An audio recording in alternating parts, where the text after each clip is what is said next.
Let's see here. There we go.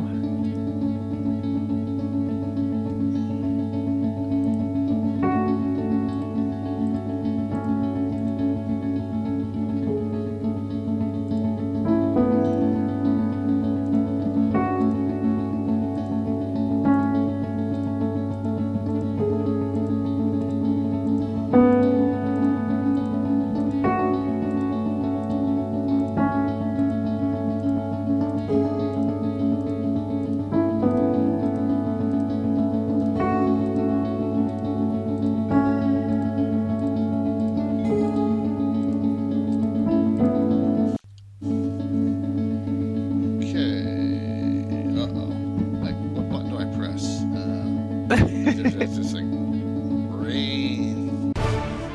rain fry.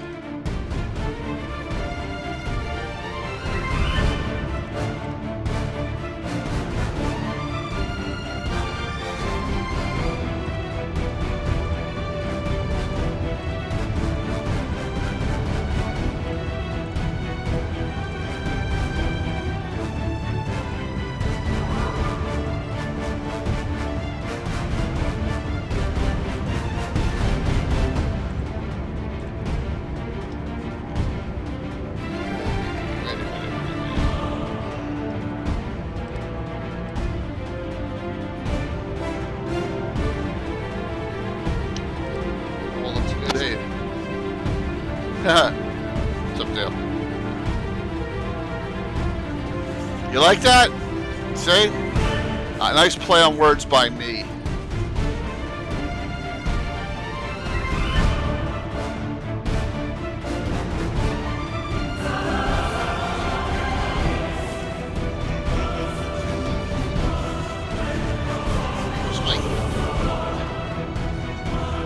Hey, Rejim, I'm hoping you can see.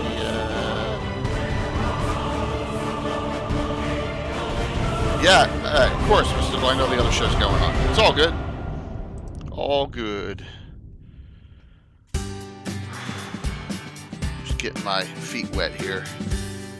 Things are moving.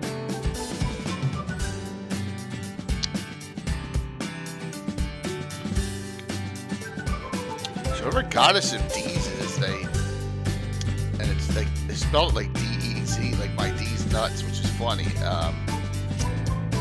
I don't know who it is. Goddess of D's, and they subbed to 3 hours ago. So it's like, what? Yep. What's up, JR? Hello, Mike. Prometheus, thanks, man.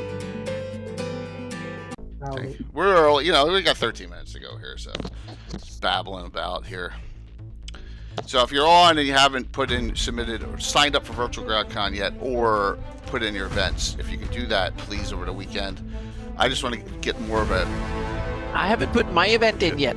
Events, I have to. Yep. Yeah. Yeah, absolutely. Definitely. We need to, you know, we're going to get moving. Just because, you know, the middle of August will come up quicker than we realize. And, oh, yeah.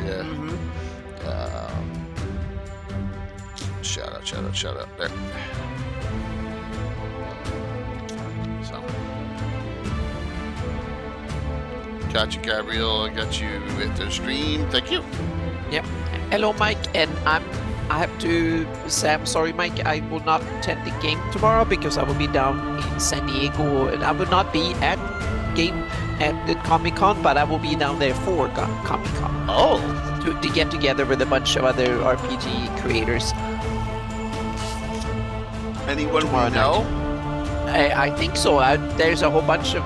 It's Mark at Noble Dwarf. He's going to drive down there, and he picked me up on the way, and he said, "Oh, there are a whole bunch of them. So there's some sort of event, and I just got dragged in today." That's great. Thankfully. So yep. So I'm really looking forward to it. So yep. Aha. Yep. So I don't know how many or something, but something is going on because he's driving out from Victorville, and that's quite a bit to drive up the desert all the way down there. So yeah. That's cool. Yep.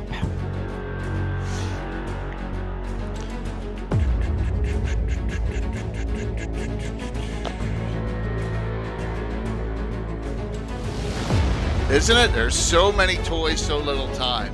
And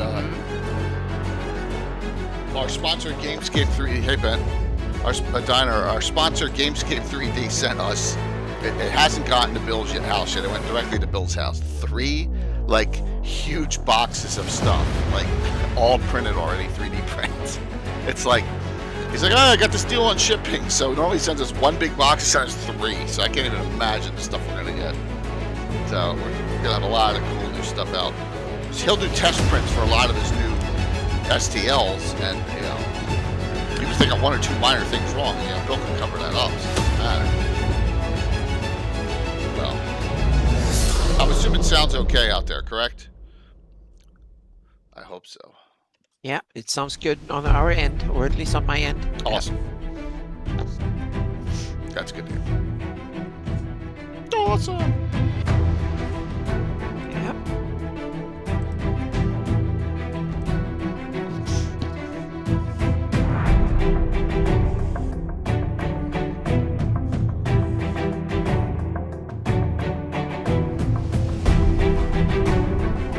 Almost everything in this ad we have available. It goes on our table. That's pictures of this ad. That's pictures of my table for the most part. A lot of it, you know.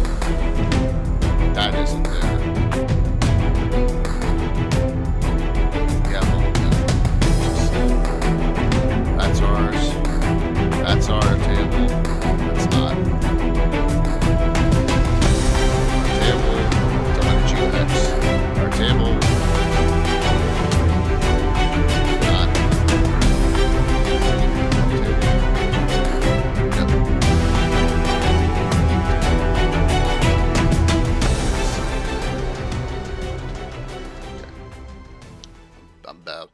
Everyone, you're gonna have to bear with me tonight. I got 4 hours sleep, and I drove for over 7 hours today, so I'm like mush brain.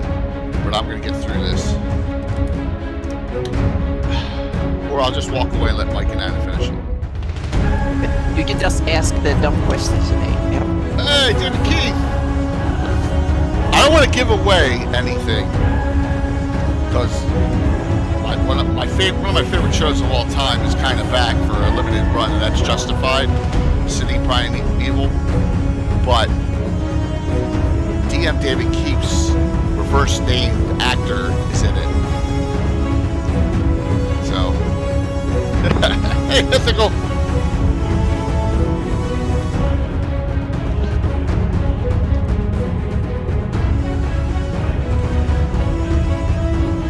Good to see you. 7:52. Let's see what we got here. Tonight.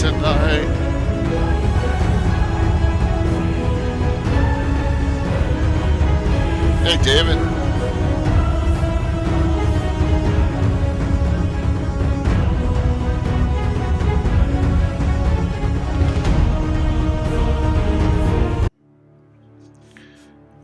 Tonight.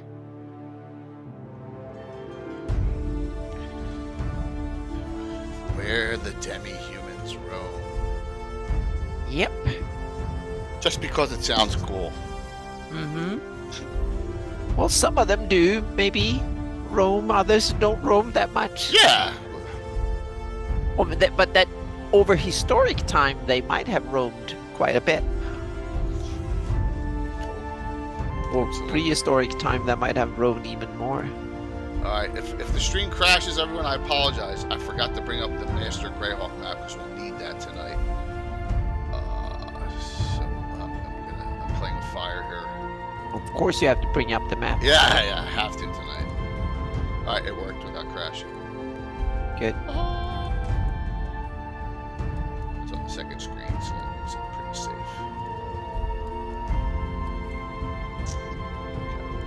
That's why I'm doing the stream here from another computer than the one I'm mapping on when I'm working on stuff. Yeah. So where'd all the Kender live? The Kender live with all the cannibal halflings from Dark Sun. How's that? Yeah. Mm-hmm. We're gonna see where the Demi-Humans roam tonight. Will be a fun one.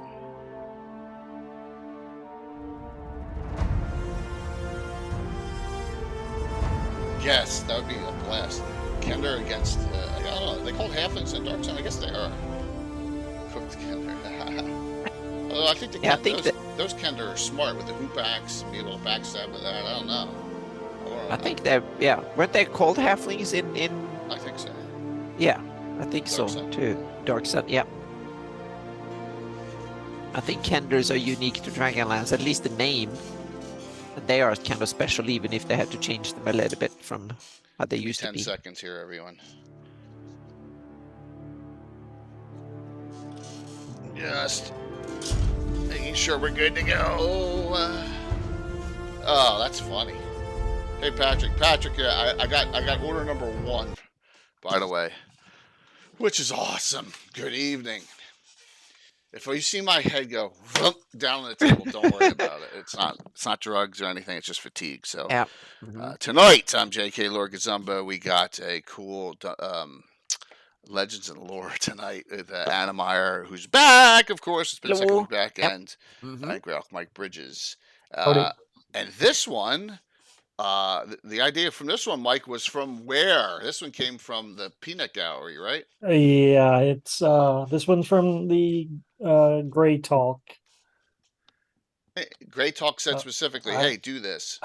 So we better see them on here. Yeah. Some of them, Right. Yeah. you know what I'm saying? So, but you know, Yeah. oh, he did. All right, Mystical. Thank you, Mystical. June said yes because he. So June Solar is on Blue Box's show right now, and he does Athos Con to stuff for Dark Sun, but he ran a game at Virtual Grad Con last year, and I asked him a question when I was watching, prepping for this. So that's good. Awesome, Mystical. Thank you. Thank you. Is there a Griockery blog post to tie into this? Mike. David's like right on the point. Yeah. Oh, ooh. Yeah. Dead on.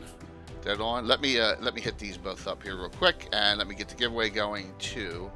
So tonight, get your choice. So I got a whole slew of new in from Patrick KHE Gamer. Really cool reprints, including the Gauntlet and the Sentinel is an option. Right, the Gauntlet and the Sentinel is a nice option. What else we got here? Treasures of Greyhawk, as always. I may hold on to that one. Baltron's Beacon, Needle, Ravenloft, To Find a King, a whole bunch. So there you go. You got some options. The Drow of the Underdark is still here. So, exclamation point drawing. And you guys and gals can make your determination if you win, which one you want. All right. So, all right. Where the Demi-Humans roam. I think, what is the general gist of what we're going to try and convey tonight, Anna? That they are more, that Demi-Humans are more to the story than what I think is written in the published lore of Greyhawk. At least I think so. I think the Demi-Humans have a much more to the story than Gladian is that meets the eye. optimistic. Yeah. I want to be optimistic. Yeah, I feel I need to be, so to speak, because they've been, I can understand why they were overlooked a little bit too, but we get to that afterwards. But I think they form an important and very interesting part of the story. So if you want to tweak Greyhawk for your own campaign in some direction, I suggest you make the Demi-Humans a little bit more kind of not necessarily different, but play a biggest part of the story. So, is it only me? I mean, I use a lot of Demi-Humans in my campaign. So it's just because of where I play. Ulick stays. That's Yes. a big part of the reason, I think. Yeah. Okay, but also, Good, Anna.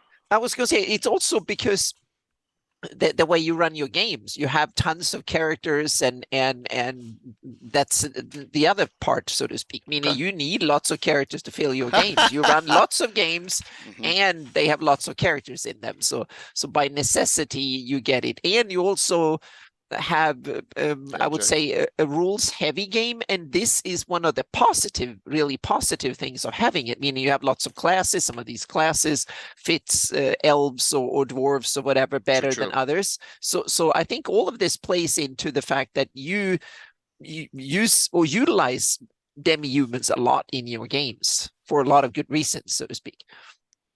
Okay, David, I see. It's probably correct, but I've never felt that way since day one, and it goes back to the 1980 glossography and all those. There was it was nothing. Just the class was written on each ruler, right? And that top, Mm-hmm.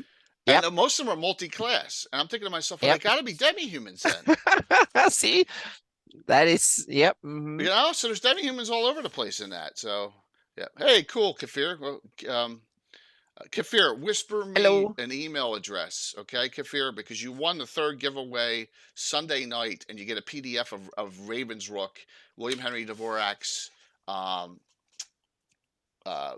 great publication for that city, and I just need an email so that he can link it up and get you the code.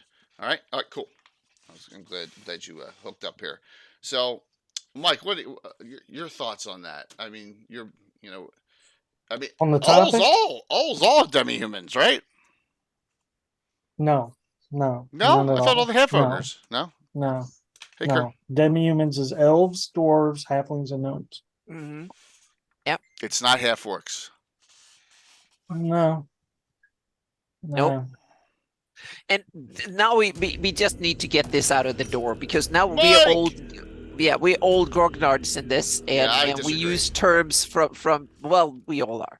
I'm including myself too, but we are using terms that in this day and age are discarded by, if you play 5e, if you play Pathfinder, or any of that these terms, the demi-humans, meaning should they be less than humans in that sense, then if you ask an elf or a dwarf, they will be like, no, of course not. We are and the term race is also, I think, antiquated. I'm not using it in my house rules, and I've abandoned it, so to speak. But I think for this discussion, since we tie into published Greyhawk lore, these terms make sense, so to speak, because they are We went through. Awesome.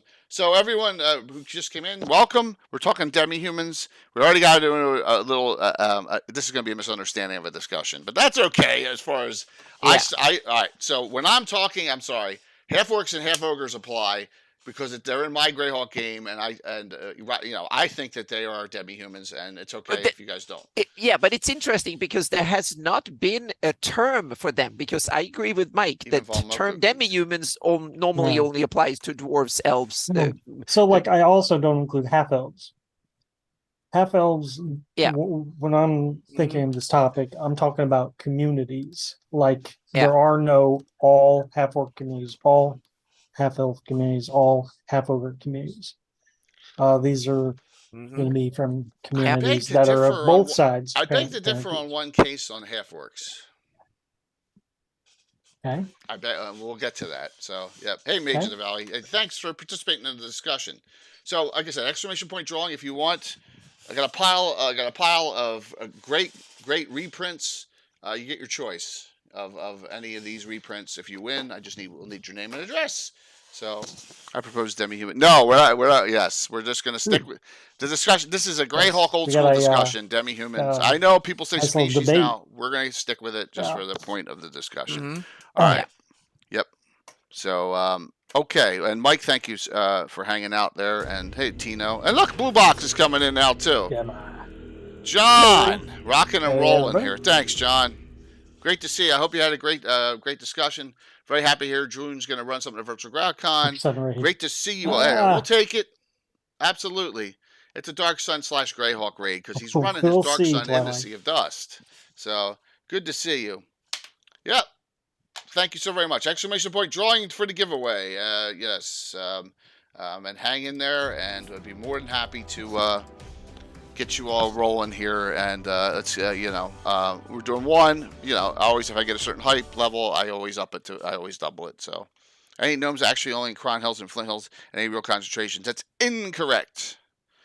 I'm not because they're all over. They're all over, but I know gnomes are obnoxiously all over the place. Yes, worse than halflings. Yes, I think David. Yeah, you're missing a couple spots. We could discuss that too. Let's have some fun with this. Yeah. How do we start off this discussion? We're just gonna flip the map up and go. Let's go here. No, I think we should do. Oh, sorry. Go ahead, please tell us. Yeah.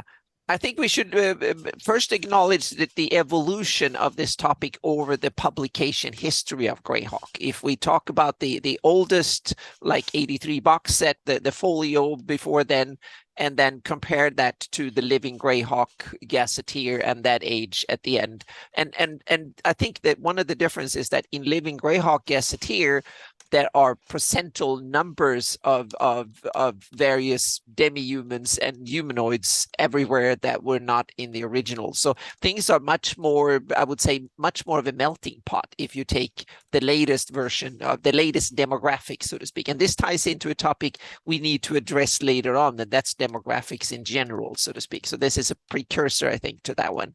That was my kind of caveat on this. It has evolved over time, like so much else. We were ready for demographics. Yeah, so this is a good little starter. This is a warm up to demographics. Yes, they are. There's a whole There's another. That's one of them. Mage, you got it. Yeah, up there in the near what's oh my God, what's the name of the hills up there? Oh my God, my brain. I told you, everyone, I've drove too many hours today. Gnomes. And here we go. Not Flinty Hills. No, up near Ingles Horn, up here. Yeah, and Boogers has another good one. Half dwarves. We need to address that later on. So we keep that in mind for later. Yeah. Yep. Of course, Wolfnight. Thank you so very much. It's good to see you. You follow me on YouTube and just Twitch. You get nice live. You get to participate in the discussions here live, and you also get to, get some giveaways. So, gnomes are in the Valley of the Mage too. Another one. Yeah. Oh, thank you so very much.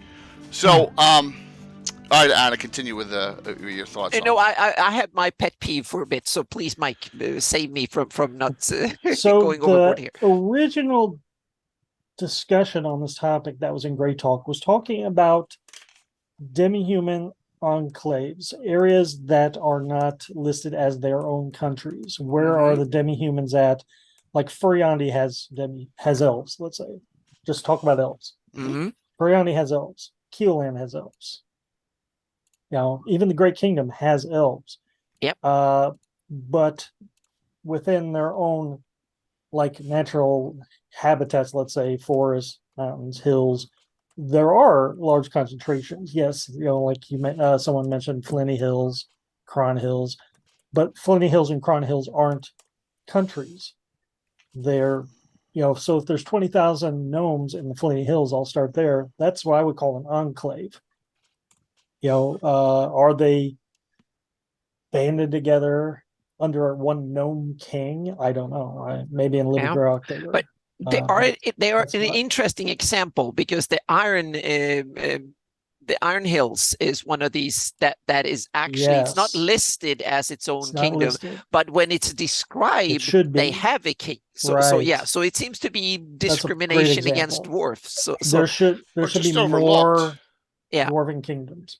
Yeah. So in that sense, I think it's more like an oversight of Pluffett Smedger, the third or whatever he that wrote. No, but exactly where Gary got the nickname from, so to say, Pluffett Smedger Yellow, the presumed writer of the glossography and the book in '83, and so it might simply be he overlooked. So a lot of these enclaves and stuff might actually be real kingdoms. So if you want to run Greyhawk, you can have your gnome king or whatever. So yeah, that's right.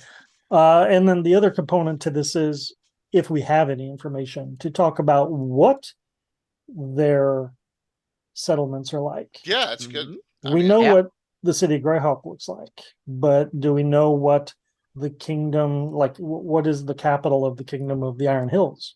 Yep. Well, it's Bronzegate. What would that look like? Yeah. Where would that be? Yeah. So that's some good points. So where do you guys want to start? Let's start with Kingdom of the Iron Hills. We're here. Yeah. We're here. Yes. Yeah. Very cool. Yeah. This is right side of the map, so out of my wheelhouse. Yeah. and I can talk a little bit about how it ended up looking the way it did on the map, because it's simply it left over. I'm kind of uncertain because I've taken the information. I think the Bronze Gate is mentioned somewhere, like being in the Iron Hills. So I just, because that was the only name I had, so I basically made it the big city, or at least the opening. So it's simply whatever I put there is just because there is no other information. So I just put that stuff. I'm also questionable whether how much territory the dwarfs actually hold, so to speak. So and since the hills are only depicted as little hills on the Darlene map, I didn't want to make them gigantic mountains or anything. So that's a major problem with a lot of our enclaves that we're going to be talking about, is that multiple kingdoms will claim parts of that area. Yep. So how much of it belongs to the Demi-Humans? Yep. Yeah.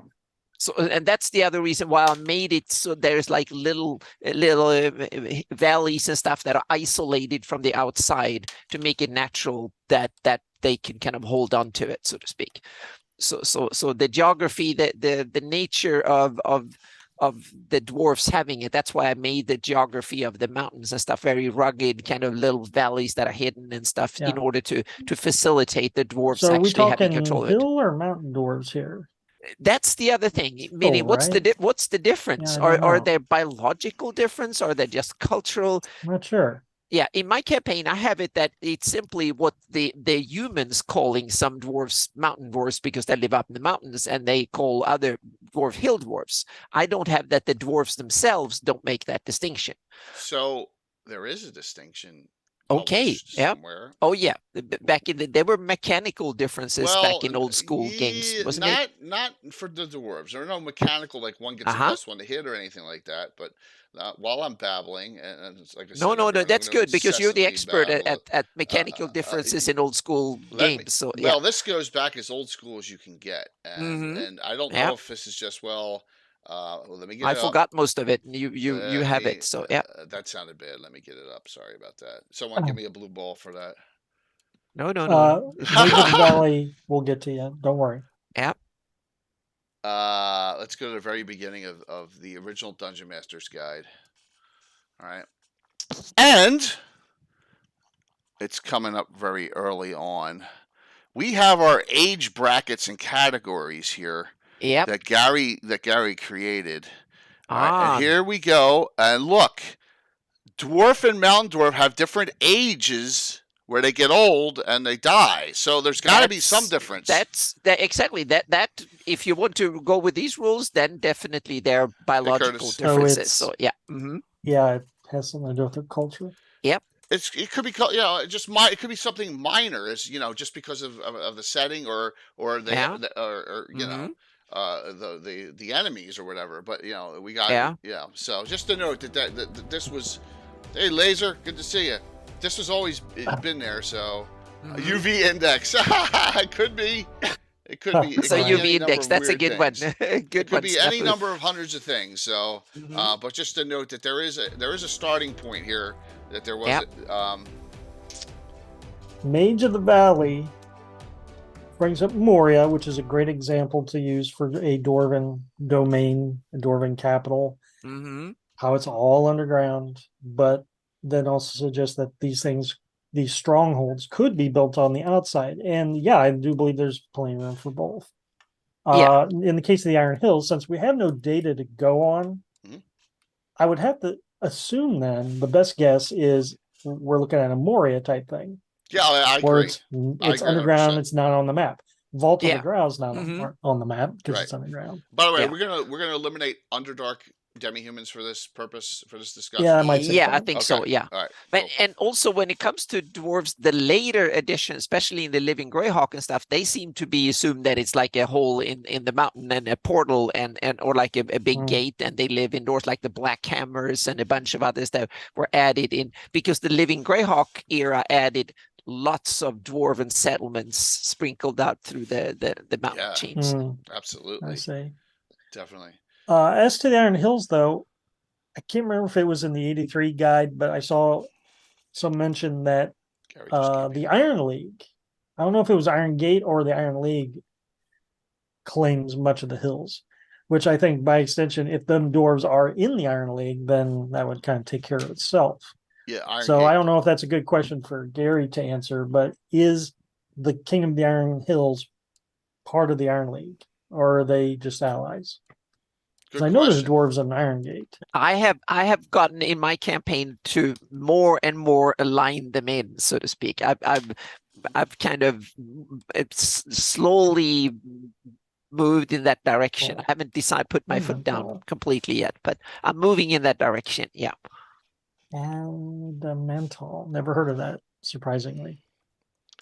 It could be from. That's interesting. It could awesome. be in your Iron. It could be in his and Malden's Iron Thank Gate. You. Yeah, I would have thought they article, right? So yeah. Awesome. Thank you. Yes. That's great. So, I'm going to put that in the notes here. I think this though is the most Moria of all the Dwarven realms that I know of. Now, the Lort Mills is a whole different thing. It's more, the Low Road is abandoned. So let's talk about the Lort Mills real quick. You say it's abandoned. Like, I want to know, is the Lort Mill Mountains its own thing, or does the Ulix and Selene, is it divided up amongst all those countries? I got this. All right. Okay. Yeah. So the Dwarven kingdoms themselves here in the Lort Mills are mountain dwarves. Principality Ulick are hill dwarves, 100% different. All right. And with the Lort Mill Mountains, you can see this is the line here just demarks, I think, the high ridge or whatever. I don't think that's part of Selene, right? It's okay. I think the Lort Mill Mountains with the dwarves that are there now have smaller pockets than the entire length of the mountains now, because of the hateful wars and everything that happened, and it's not rebounded, so it's a lot less smaller pockets, because you have destroyed Dwarven kingdoms throughout here that are even on the map, or so I'd say they could technically be part of the County Ulick and the Duchy Ulick. But that's the interesting thing, because we only have the named ones are from the down south in the Ulics and up north, up near to Gilmorak and up there and Clan Rockholm. Those are the only ones. There's like a huge gap in Elven lands that we don't have any names or references there. Otherwise, I would have put them there, but there were none. So that's why I gave those parts of the Lort Mills to the elves, so to speak, when I did the map, because there were no Dwarven references. Yeah, when we get to the elves, that's going to bring up a question for me. I don't think the Grey Elves have any mountain. That's the different. That's what I was curious about. Grey Elves, do Grey Elves build in the mountains? That last ancient Elven enclave, Anna, that's out near the Yatils, right? Oh, you mean up in okay? Yeah, that's a special story. Yeah, on that they're one not too. Grey Elves. It depends. Right. Yeah. Mm-hmm. Okay. Yeah, it depends. Not in Selene. All right. Whoops, spelled it wrong. My apologies. Once again, I'm a little goofy tonight. All right. So, game-wise, I have it this way. Maybe I'm wrong but the Lort Mill Mountains dwarves and the Principality Ulick dwarves don't get along. Oh, okay. So do you mean Gilmorak and Clan Rockholm and or do you have other dwarves in the Lort Mills too? My dwarves there, mm-hmm. and this area on the map here, Hearthguard Tower, which is, by the way, there's a low road connection, David. Thank you. So we got that covered there. So thank you for getting that hype train over there, Prometheus. Whereas the migration charts, they were only human. Great question, Mage. They were only human. Mm-hmm. Yep. We could have only been so lucky. If we could only been so lucky on because Demi-Humans were assumed to already be there. So, but there's rivalry. But there've been stories in Cannon Fire, and other fans have written in the other ones. I'm doing my take on that ancient story with maps. So that was one of my vacation things to take a story. So I've been writing. I'm writing up the last 15,000 years of my campaign. So with maps. So it's that is coming, and I'm trying to take the story we know and then weave in the other races and Demi-Humans, humanoids, and so on and so forth into the story. So but it is that is something that we don't have much detail of, and I think that's part of the discussion. This is something you need to, if you want to run a fully featured Greyhawk campaign, you need to fill in the blanks here in the way you like it, so to speak. This is a great thing. Just like David and Rich took the Low Road story, which I'm assuming we're going to see in the one of the next two visions coming up, for the Lort Mills, and ran with it. There is the great thing about not knowing a lot about the canon of the Demi-Humans is you can make it up yourself, like I've done for me, for my Celine and Anna Celine. I've screwed up mine too, so to speak, and added to it as well. So yeah. And I advise people to do it because that makes your version of Greyhawk more flavorful. It's exactly it. Dwarves of the Rakers. There's another one. Mine goes back to one thing, and that is, I've said this multiple times, in that 80 glossography, it has the Prince of Ulick as a dwarven fighter thief. I'm thinking to myself, why the heck is the leader a fighter thief? And I thought to myself, it's like Greyhawk. Like all the thieves run everything, so I have him as a lawful neutrally skewed dwarf, and that's why he doesn't get along with the Order of Ulick, which exists on his borders. Yeah. There you go. And I can add a little bit to my dwarves of the Lort Mills, because I have political machinations in the south that the dwarves of the Ulicks have been upgraded themselves, so they're the kingdom of Ulick. They've taken the name Ulick and been given it, so to speak. There was some political dealings with the elves, the Keoland, and the dwarfs, and so the dwarfs are now they have seized the name, and they are now fully kingdom status, so to speak. So they're the kingdom of Ulick, and the elves are there was some the various resources and political machinations in the background and stuff. So they are now upgraded. And oh, by the way, I need to put the link to my latest version of the campaign map. I'm going to put it in here, so you can all go to Easy Zoom and you can see what I'm talking about there. So So just remember this: if you start in the 576 era, only about 100 years before, even less than that, this whole Pomage was all dwarven and human nobles coexisting. Not anymore. So So I suggest you kind of go with it in the direction you want that is good for your campaign. And I think both JME done it in different directions, but it's both something that is really cool for our campaigns, so to speak. So absolutely. And that's the great thing. These are just ideas. A lot of them, some of them we'll give our references as to where we got them from and run with it there. And please, no one's right or wrong. Especially when there's not that much information.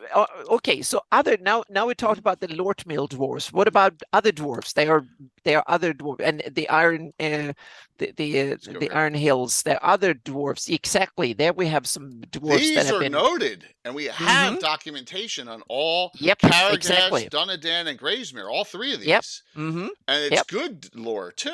Oh yeah, exactly. Some of the best lore in Greyhawk. Yeah, we have some. All are their own little independent domains too, as far as I can tell. Absolutely. Yeah, at least Dumadan is being described. That the other one seems to be questionable whether their political status is, so to speak. But they're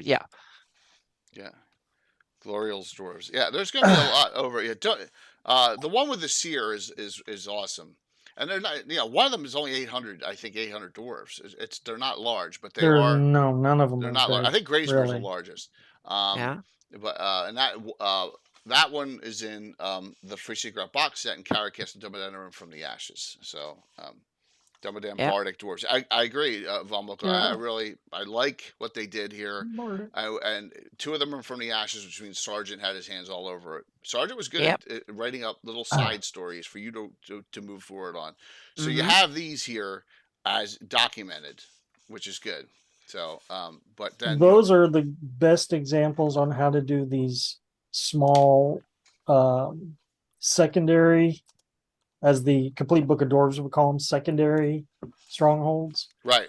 That's a good term. It's a great term. And so if there's like 3 of them in the Greyhawk vicinity, you imagine how many Dunedains and Graysmeres there are up in the north or out in the Crystal Mists. Well, look, you have this over here. I mean, this is the isn't this an ancient, which one is it? It's over here, isn't it? This Black Hammer? Isn't this? Yeah. Now into living Greyhawk era, so to speak. Right. But I like I the got idea nothing. because that there might be dwarves living up in the mountain. And if you go further up, there is the Dunover, the Kund clan that are next to west of the city of Exag.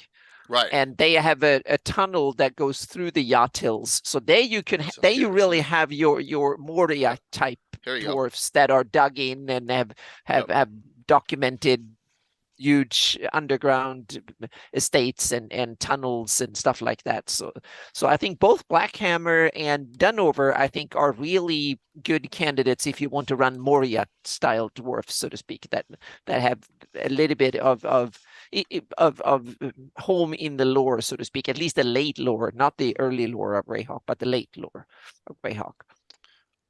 These are Living Greyhawk, all Living Yeah, Greyhawks. They're Living Greyhawk era stuff. Yep. All Living Greyhawk. Yep. You're not going to find it anywhere before that. And what did Gary? You said one too. That was over. We talk about rakers, right? Exactly. Rakers we have the Hawaiian dwarfs over in the rakers. Yep. The Neotic, we have the these? Yeah, the Hawaiian dwarfs, because they were part of the Living Greyhawk Hawaii. Yes. So they have names that sound wow. Hawaiian. Yeah. Mm-hmm. Okay. We talked about them in one of our Living Greyhawk shows that we put together. Yep. Yeah, there's nothing wrong Again, with that. These are dwarves that are not part of Radix, right? Exactly. They're their own little. Right. Well, it depends. Domains. I put them as part of Radix, but I probably shouldn't. So I'm going to that's on my agenda to oversee I did it down in the Lort Mills and stuff, and I want to oversee the other ones too. But it's a tricky bit because they're just dwarves there, so to speak, and their political status, they're not listed as separate realms, but they probably are. At least they should be, I think. Ignore that Saturday shout out. I hit the wrong button. So you can wrong button me up. Wrong button. Wrong button. It's set tomorrow night.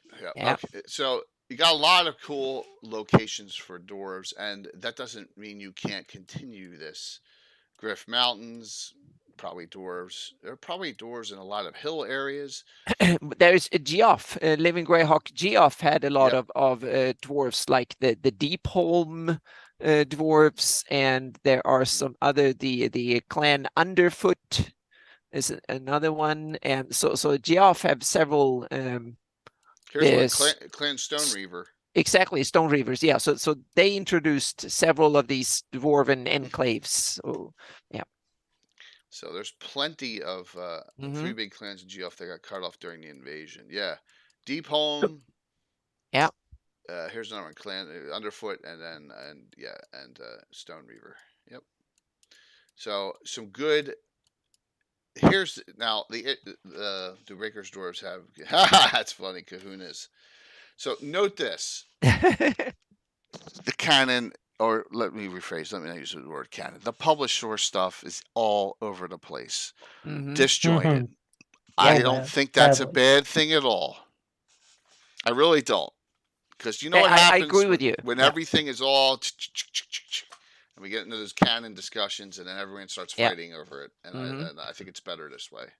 Yeah, it's better because you can use it for inspiration. You cherry pick and you use it as a stepping stone to build on. So as stepping stones. Yeah, definitely. So I think that was the major. I'm trying to look over the map here to see if I see any more dwarfs anywhere. Large enclaves, yeah. Oh yes, we have one more dwarven settlement that is kind of important that we missed. The Glorioles. We have Gary brought that one up. Yeah. Oh, thank you. Yep. Yes, the Glorioles. Yep. Wow. So that much like Darren Hills, that should be a full-on nation. Yep. Yeah, I put them on. They're described in the Ivid the Undying as their own thing, so to speak. So yeah. The Kronbrush, where are the Glorioles? I'm sorry. The Glorioles goes a bit south. Oh, There you go. It's a Sunday. white dot there. They're Oh, not part of Sunday. They're not okay. part of the Yep. Great Okay. Kingdom. Yeah, they're on the They're wrong their side of the own map. thing. So yep. So Yeah, the they glory are. holes, the smallest full mountain range in the Flannies. Yeah. Yeah. So, people of Visions, please. So, because we got Mage of the Valley and Wolf Knight who are fairly new to like these discussions, will you please link the Visions of Greyhawk publication that just came out so that they can get it? Okay. Thank you. So that would be Gary or Norker or anyone else who's on. That would be really appreciated. North of Sunday. So I know, are these higher peaks, Anna? Is that why they're white or? Yes. Yeah. Okay. They're high peaks. They're snowy enough to be snowy all year round. Okay. So yeah. Mm-hmm. Hey, good to see you. Yeah, They yeah, should absolutely. probably be a little bit less. They look flat and snowy, so I need to change them a little bit. They are more impressive when I get to them. But Bryce had its limitations. So yeah. I'm looking to see if anyone else they can, if they're not on, just someone else. It's a Greyhawk publication on Asda. No, it's it is. It's on Cannon Fire. It may be even on the Cannon Fire front page, but it should be. It's linked here every week. So I'm thinking someone can link it. But The Visions, Anna may do it right here. The Visions are great. Oh, Visions. Okay, hang on a second. Yeah, I put a link to my map again. Right. The latest version of my campaign map. So just people put that. Okay, I'll go to put Visions in of Greyhawk link so that they can be downloaded. So I hate going race by race, but that I'm sorry, species by species. Other spots. Thank you, Michael did it. Thanks. Thank you so very much. Well, we might come back to some Dwarven stuff. Yeah. I think there's opportunities everywhere for. Yeah. Yep. And the second one will be out in fall. I'll have my first article. Oh, thank you, Wolf Knight. Thank you, and thank you so much for joining my Patreon. Yep. Mm-hmm. Awesome. Yeah. This is Anna's map. This is my version of Anna's map. Exactly. That's Jay's version, and the one I linked in there is my Meyerhawk version, so to speak. And the Meyerhawk version is vastly different than from a regular one. If you go to annabmeyer.com, and there you can find the standard version, the 598 and the 576 version of. So let's do gnomes. How's that sound? Okay, yeah, one of the most enigmatic ones. So right, and everyone goes, "Oh, gnomes, Cron Hills," and you got all these gnome names all over the place. We have to start there, I guess. Sorry, I had to do that once. Oh, you guys all want to laugh since he's not on? I was doing research for this tonight, and I came across this, and I just got to show it. Uh-oh, have you Googled something you shouldn't Google? No. I did that the other day, and that was terrible. Yeah. It's gotcha. It's Josh. It's Josh with Nita's multicolored wondrous wig that he got that that adventure. So there you go. And so I was like, because and you'll see why from that adventure. So yeah, you like that, Pat? This stuff will be fine. All right. Wow, things are bang. Hey, Les, good to see you. Major Valley, the debate about the origin of the elves brought up that from the sheltering ancestors places. Cool, awesome. Mm-hmm. Les, thank you for that. Les, even though if you want to link that specific Earth Journal in here now, please do, so that people can take a look at what you're talking about. That's fine. Absolutely, that would be awesome. As a matter of fact. All right, so. Gnomes. We know Vale the Mage is Valley Elves and Gnomes, right? Yeah. Right? So, Patrick, thank you. Valley Elves and Gnomes. And these are, these locations. Is the Valley of the Mage a recognized kingdom, or are these a bunch of gnome settlements and elf settlements that are just all allied under Now we tie it to the another Veil. interesting topic. We need to have a diplomacy. That's one of these kind of knowledgeable topics of how you're learning your Greyhawk. So I would have that the Valley of the Mage is not a recognized kingdom, but it is a realm that control its own territory, but not recognized by anyone else. That's my take on it, so to speak. They're not part of the established order of kingdoms or realms, but they are in fact their own. No one else controls them, or they don't pay fealty to anyone. So they are in fact their own realm, but they are not recognized by anyone. Yeah, like the lands of Mistrine. Yeah, exactly. Yeah. Mm-hmm. You know, yep. like and we free Reavers. Exactly. Yeah. Mm-hmm. We need to have a diplomacy episode when we talk about this. That's a great topic. Yeah, because I can deep dive into this so bad it's crazy. With all these, So mm-hmm. I love the underdog. I love the little guy, even though they're the most they're some of the worst people in Greyhawk. Mm-hmm. And talk about diplomatic status and various things, so to speak. And I think that could be a lot of fun. Yeah. Thank you there, Les. So the most work done on this was Dewey Carthan did a ton of Veil of the Mage, right? So we have to mention there is the published module Veil of the Mage first. Yeah, and we have to mention it because that's where a lot of the problems comes from, so to speak. Because it's not the only real cool thing with that one was the art on the front that I think is Elmore did that. I think or Parkinson. Also, Rasputin, let me lurk on you, and also I love the necromancers rummaging through there for no reason. I mean, they were they're roaming about, but it didn't make much sense, right? In that adventure at all. But it's another one of those second edition era setting locations that got turned into an adventure. Yeah, exactly. It's bad. But then we have Dewey Carthan that did a heroic attempt of reviving it and turning it into something way cooler. So exactly, way cooler. So yeah. So we know there's a bunch of gnomes in the Valley of the Mage. I've always in my game kept the Valley of the Mage mysterious, and the only time we ever were there was the Valley of the Mage adventure I ran once when it first came out. So we're talking about 35 years ago. Yeah. So. Yep. I want to have Valley of the Mage as part of my next Elven campaign. So I'm starting to have ideas that I'm jotting down for how I want it, and it's very, very different from the module Valley of the Mage, but I still have to keep some of it. And we also have to acknowledge that Gary went back and fudged around in the Valley of the Mage in the Gord books after he left TSR, and that's where Bardillingham ended up in the Valley of the Mage, because Bardillingham comes from the Gord books, but I added it in there because it's Gary's creation and he placed it there, so that's why I had to. So it is kind of a mishmash of stuff, so to speak. So that's where Bardillingham comes from, if anyone wonders, because if you read the module Vale of the Mage, you don't get Bardillingham at all. Yeah. Dreadpire, several have served in a role. It's possible. I mean, that's cool. I mean, any kind of story you develop that works in your campaign is cool. But there's some places I just leave alone, like the whole eastern side of the map and the Vale of the Mage. I'm just kidding. Yeah. Other gnome enclaves.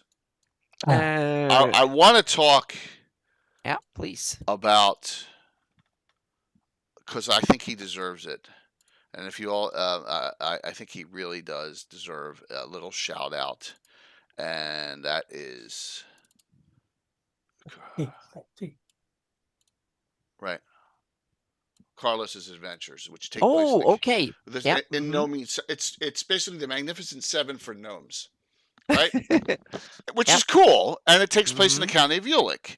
So I see the county of Ulick that I use a lot as gnomes, halflings, and humans. That is my county of Ulick. In fact, we'll be there tomorrow night, and we'll talk about that shortly. But yeah, so this is he has this, and he has a sequel to this. So there you go, and these are you get to play 7 gnomes in this adventure, and it's county of Ulick based adventure. So Carlos has done some development, stripped of names in here for gnomes in the county of Ulick. So cool. 7 gnomes. Yeah, exactly. It deserves a shout out. So Um, Crown Hills, County Ulick, biggest Ron one Hills is the best, one of the best examples. Actually, it's should be its own country, but it's actually its loyalties are divided between between Saline, Saline, Verbank. Levis County. Yeah. Yeah. It's also big, 20,000 plus gnomes. Yeah. There are a lot of settlements Hey, Mike. and mines that are even mentioned about it in Vecna Lives. It's mapped out pretty good if you want to set something in here. Yep. You don't need all the additional living Greyhawk stuff. I'm sure that popped up, but the Cron Hills very instrumental in the Battle of Emerald Meadows. Oh yeah, It's a enclave that Demi-Humans, stepped up. elves too. Mm-hmm. Yeah. Yep. Gnomes, elves, absolutely. What's definitely. the idea? Everybody against the villainous temple Yeah. people. Yeah. Yeah. So the Cron Hills loyalties usually, much like the gnarly forest, it depends on who you're closest to. Mm-hmm. But Yeah. I think the Cron Hills differs from the Flinty Hills in that the Flinty Hills are, as rough as the Cron Hills might have had it back in the day fighting the horde of elemental evil. The Flinty Hills are really under the vice fighting the Great Kingdom and Bone And March. they actually call them area. beleaguered gnomes of the Flinty Hills, right? Yeah. Yeah. It actually Yeah. says that in a lot of the But- 80 and 83 publications. But that sounds like their own stuff, but that they run themselves, so to speak. But they're beleaguered. So yeah. Yeah. But there's one gnomish settlement that before I forget about it, Grosset Grottel near Greyhawk. I was headed there. Yeah. Okay. Yeah. Yeah. Here and there's actually a map of Grosset. I'll bring that up. Here's Grosset and the stone bridge, which is created by the gnomes, with one pin that can take the whole thing down, which is neat. It's got its the flaw built into it. But, so yeah, Grosset Grottel is here's the map. A good example of the other half of this topic, and that is architecture. We have a map of a gnomish warren. This is not a simple little dungeon. This is like several gnomish like villages all interconnected and mines and whatnot. So if that's if Grosset Grottel is north of the city of Greyhawk, then you can expect the places in the Cron Hills and the Flint Hills are even bigger than that. Or it's a bunch of Grosset Grottles that are also interconnected.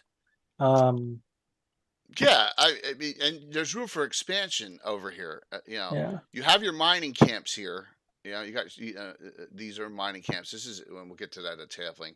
And you have Grosset Grottle, but you have this whole open area that you can expand outward. I think it just they don't want to, for defensive purposes, they don't want to know how in depth it is, right? So yeah. Well, one of the things I read was recently is gnomes, halflings, elves, maybe even dwarves. I'm not sure, but their communities tend to be small because they don't want to overtax the resources, their environment. So Makes they sense. build around it. They don't I'm sure the dwarves do a lot of mining and whatever, but so the gnomes are building their homes out of this land. Also with the halflings, they build them out of the mounds. They're not digging up earth and then building a mound over here. They take the existing architecture and then make their homes out of it. Yeah. Elves build in trees or whatever. Very, very cool. So that's why like Graysmere, Dumadan, Grosset Grottle. How big is Grosset Grottle? I thought I had the notes on that. These are all real small populations. You're not going to have a metropolis of Right. any of these groups because they tend to spread out but then interconnect over distance. So my question to you, because where can we find some other gnomish enclaves? Where would you place some?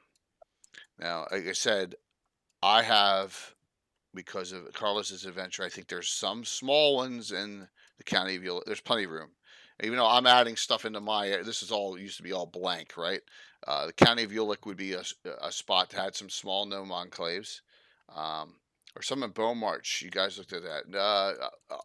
Yeah, I mean there are dwarves there, right? Oh yeah. Well, on the other side of Flinty Hills here, connected. So I imagine there are some in the Blemu and the Blemu uplands, holding out, even all the way up to the Rakers and Loft. Yeah, sure. The problem is like gnomes and halflings are everywhere. So what I was trying to do is find out where they're more concentrated at, which is hard depending on what source. Because, like you said, this stuff's spread out over several books, and I got to the point where I just gave up researching because it was too much of a headache. But I did find some places that are specifically mentioned, like I think it's in the From the Ashes. Nambarol Mm-hmm. is a gnomish Yep. warren. About what do we got here? About 100. Where is it? This should be in the Gnarly Forest. Oh yeah, okay, yeah. Yeah. So you got Nambarol and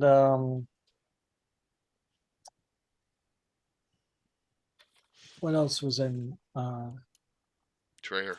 From the Ashes? It's a So weird spot. It's a weird spot to have gnomes. very, very weird spot. And then also in From the Ashes, I think this is in the Cairn Hills. I could be wrong. You got like Sourload, Pargenter's Mine, Well, which I think are yes. also gnomish mine You just said it. I guarantee. outposts. I guarantee Curtis is laughing. So I was waiting, and I was going to tell that story. So well, first sword wraith gnomes. No, I have all the sword races human there, Norker, but that's okay. So there are gnomes here, right? Right. We know there's a gnomish enclave, which is published source. Wait a minute, my brain's off. Right here. You can actually get them on your bad side when you're running Shokanth. Right. There's a whole large community of gnomes in this area, so we know about that. Um, you're dead on right, Mike, about these gnomes here and in Sourload. Yeah, but to me, the weird thing with the most of the Demi-Humans is that they seem to just be sprinkled in to simply allow for some characters to come from an area or whatever. Meaning the humans, that they have their story and everything is interconnected and stuff. But the poor gnomes, and when we get to the halflings, is even worse. They don't seem to have a story, a bigger story. It's just like, oh, there's a little settlement here, and someone wrote an adventure. And we want some gnomes, and then they just invented a little gnome thingies. So they have been treated kind of, it's a truly human world. Yes, Lendris, and the other ones have been, they are an afterthought that are there because it makes it a better game and more fun. So yeah. And going by the Gnome and Halfling handbook that I read today, the smaller folk would prefer it that way. They like to not be noticed. That's why their homes are camouflaged lots of times, or they're in very rural areas. And like I said, smaller communities spread out rather than, there's no, Elmshire, which I'm sure we'll eventually get around to, is quite big. And I would probably guess in Greg Cannon, it would be the biggest halfling city, period. Because yeah, I think halflings don't normally gather in groups that big. It would be, but I've obliterated it so many times, and in fact, everyone picks Helmshire is the Palermo of of Greyhawk. Everyone does something to it, whether it's mongrels going through, or plagues going through, or necromancers. Everyone does bad things to it. And it seems to be a little paradise by the lake there. So yeah, that could be it. Oh, so getting back to Sourload, just to show Yeah. a location. I tried to do a gnomish location on the map for it, and it's got human and gnome there. And if you don't know why it's called that, and this is what Kurt's left. So it's in From the Ashes. Their gems ooze this goo. It's sour to the taste, but it has magical properties. Oh, yes, cool. It's cool. And so just recently, before the 1000th, I did assistance to Sourload, and the joke was going. Curtis kept on saying, "I that name's growing on me more and more." And just this is what I came up with. Let me see the towers. I use these towers just, and then there's an underground part of it. What are the gnomes have? I don't know. I mean, it's so hard. It's so hard to build stuff on terrain anyway. But yeah, a lot of ruins. There was stuff going on. It was bad, and then an underground area where there's underground mining area where there's these glowing loads of gems. So there you go. Did my best on it. Did 3 create any good Greyhawk-like content for gnomes? I don't know of any. There you go. That's the thing. Yep. So I don't know. I'll say this: I like the direction Pathfinder took with gnomes, with the ones that throw potions at people. What's that called? Yeah, they're a little bit more out of the worldly, so to speak. They are kind of more esoterical and Thank you, Wolflight. Yeah. So I kind of like that too. The Alchemist. There you go. Thank you. Linders, I would agree that gnomes should be the rarest, most mysterious, but having just gone through half my Greyhawk library over the last couple of days, gnomes are much more noted than halflings. Oh yeah. Yeah, there's much more information on gnomes. Yeah. Mm-hmm. I don't know why. Did the Tinker Gnome phenomena affect Greyhawk or not? Because all of a sudden gnomes became these tinkery, steampunky little fellas. My game, not by rule. No, I mean, I mean, in various publishers, in Living Greyhawk and stuff. Yes, one place. And if you go to the Slavers reference, there's that adventuring group running around fighting the necromancer in the southern Wild Coast. Okay. And there's a human female, Fina Finkella is a human female priestess of Kellinan. She's partnered with a Tanisov, a gnome priest of Merland, the god of technology. Oh, there you go. Okay, so it's a no. Yeah, but we can survive that. Greyhawk can survive that. Yeah, but that's Merlin takes technology and turns it into a magic form, right? More than So yeah. Yep. Gnomes do have a weird pantheon. Yep. I think the D&D cartoon Wolf Knight was what they were pushing at the time. It's all on the Arcana classes, right? So yeah, true rights, fellas, but we won't go there today. Yeah, no more guns, more Warcraft. There you go. Yeah, so there's gnomes all over the place, and gnomes can kind of be in any kind of place. And we have one of the weirdest places too. Now, when we're talking about gnomes in the whole of Greyhawk, and that's the UK area that was. Yeah. Yeah. Yeah, you're right. You're right. Absolutely. Berghoff down in the weirdest Sea Princess south of the Sea Princess, Right the most forgotten area of the Flan East in some ways. Yeah, this is a weird place. Yeah, when I read these modules and stuff, they are kind of cool for being old school in some ways, but when it comes to the setting, it's like no, they're kind of they're all over the place, and some of the names and stuff are kind of weird too. Look, I have these. These take place right here in this area. The Sentinel and the Gauntlet. Yeah, exactly. They're place right here. All the they were the TSR UK contribution. Yeah. Yep. The Sepia, Sepia Hills, Sepia Mounds? Yeah. Is a huge gnome enclave. And where's that again? That's up by Vesby. Oh, Yep. I don't know. So this is Because, another. This is. I'm guessing this is on the scale of Cron Hills. Well, yeah, the this is Klatspers big. too. The Klatspers Yeah. too have a lot of gnomes along here as well. Yeah. Mm-hmm. And they're that's probably all interconnected. So a lot of the sepia gnomes are mentioned in Marklands Yep, and Mm-hmm. Eye is Yep. absolutely. Evil. Hmm. Yep. Yep, And then running it the says entire how line. they're some of them should be part of Parent Land, but they're maybe they're over here in the Gary. Visby side. Yeah. And we also have to realize during Living Greyhawk, the Parentlanders grabbed everything. All the elves and Oh, gnomes and whatever geez. they could grab hold of Yeah. in the neighboring mountains all of a sudden belonged to Parentland. So that's Yeah. why in official maps, I put it on the Parentland side. On my campaign map, Yeah. no, it's not on that side. So look at this. So looks like Les did a good write up for the gnomes here. My Blemo gnomes tend to be cautious when dealing with humans. Vecna's hand corrupted the gnome lord and resulted in a local ghost story involving supposed giant cat. And they had a Zalen, a Death Knight resides too near. So they have outer homes where, and Yeah. it makes sense. Yeah. It makes sense. In this day and age, we have to do what BB Funds said, that we have to mention the most important gnome of all, No, we don't. Bigby. I may just put my head down now after that, Anna. I mean, Yeah, like but we got to go there. it's We're going to go there once a show. yeah, exactly. We go someone there from WotC exactly comes on. until they come out with the Nerado or something. Oh So my yeah, God, because it's that's so kind of bad. funny. Yeah, but in this discussion, I think it is funny. We have to Yeah, mention that it's hysterical. the newest gnome member of the gnome family, Bigby. Yeah. The newest giant book, Bigby Yep. gets killed by giants. Mordenkainen doesn't wish him back because that would be the smart thing to do. He reincarnates him into a gnome.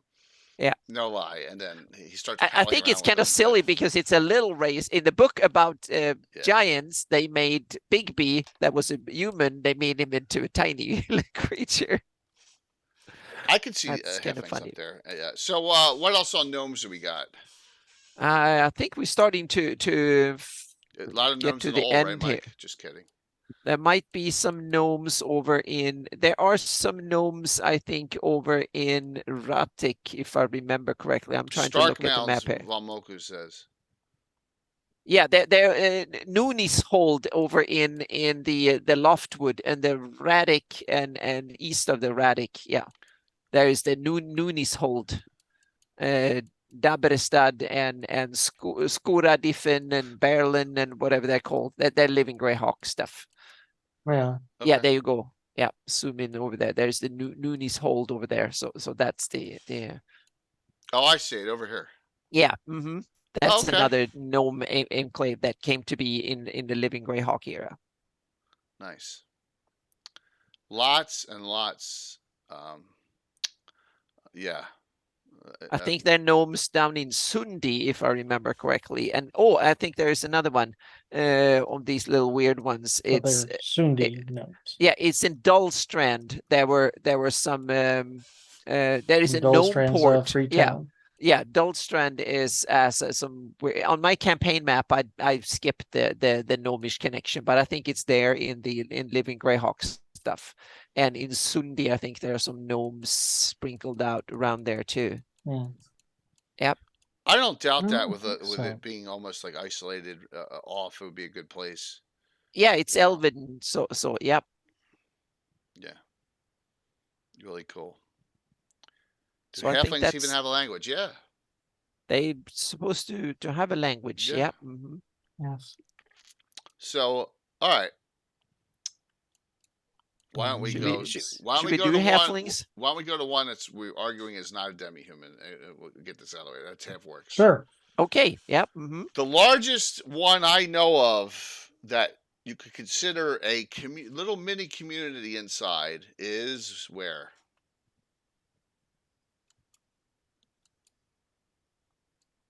Half orcs. You mean Highport or? I don't know. Harby. Okay, Hardby. Okay. Harby, it's specifically written right in the discography. There, first breakfast. Yeah, exactly. Well, it's they say the name of all 6 meals in the first breakfast, second breakfast, tea, uh, dinner, supper. Elevenses and Yeah, yeah. 11Zs. That's it, 11Zs. Yeah, afternoon tea, dinner, supper. Right. So Harby has a large, for some reason, has a large enclave of half orcs. I think the population is between 5 and 10% half orc in the free city of Harby. So with that, there's enclaves of half orcs that have turned them into their own communities. It could be in the dock workers. Some of them are actually members of of the militia. Yeah, so you do have a spot where they're welcomed. You know, so yep.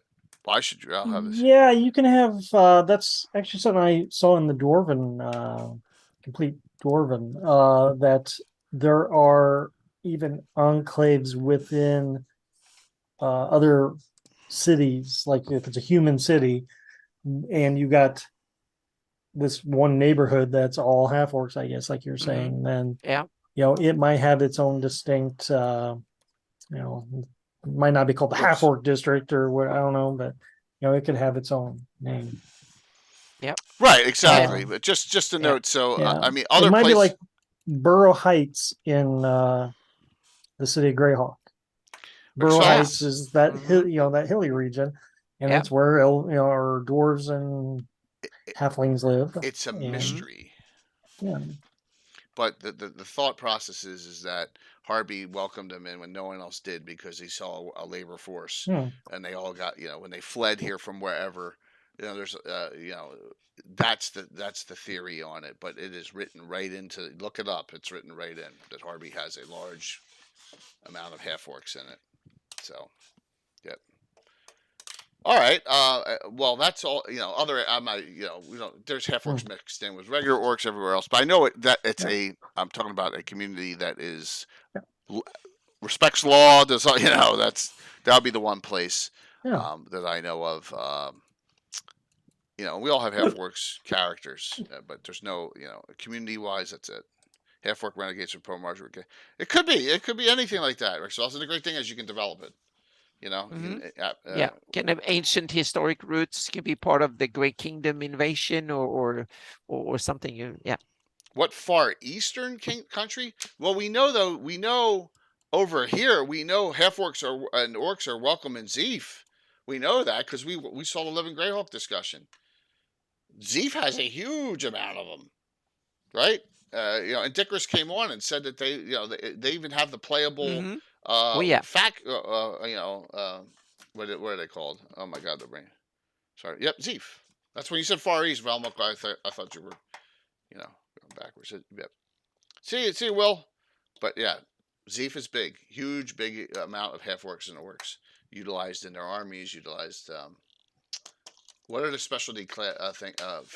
Is it factions? Factions, No, oh my gosh, the ones we've done all these shows on Living Greyhawk. Oh, mega, meta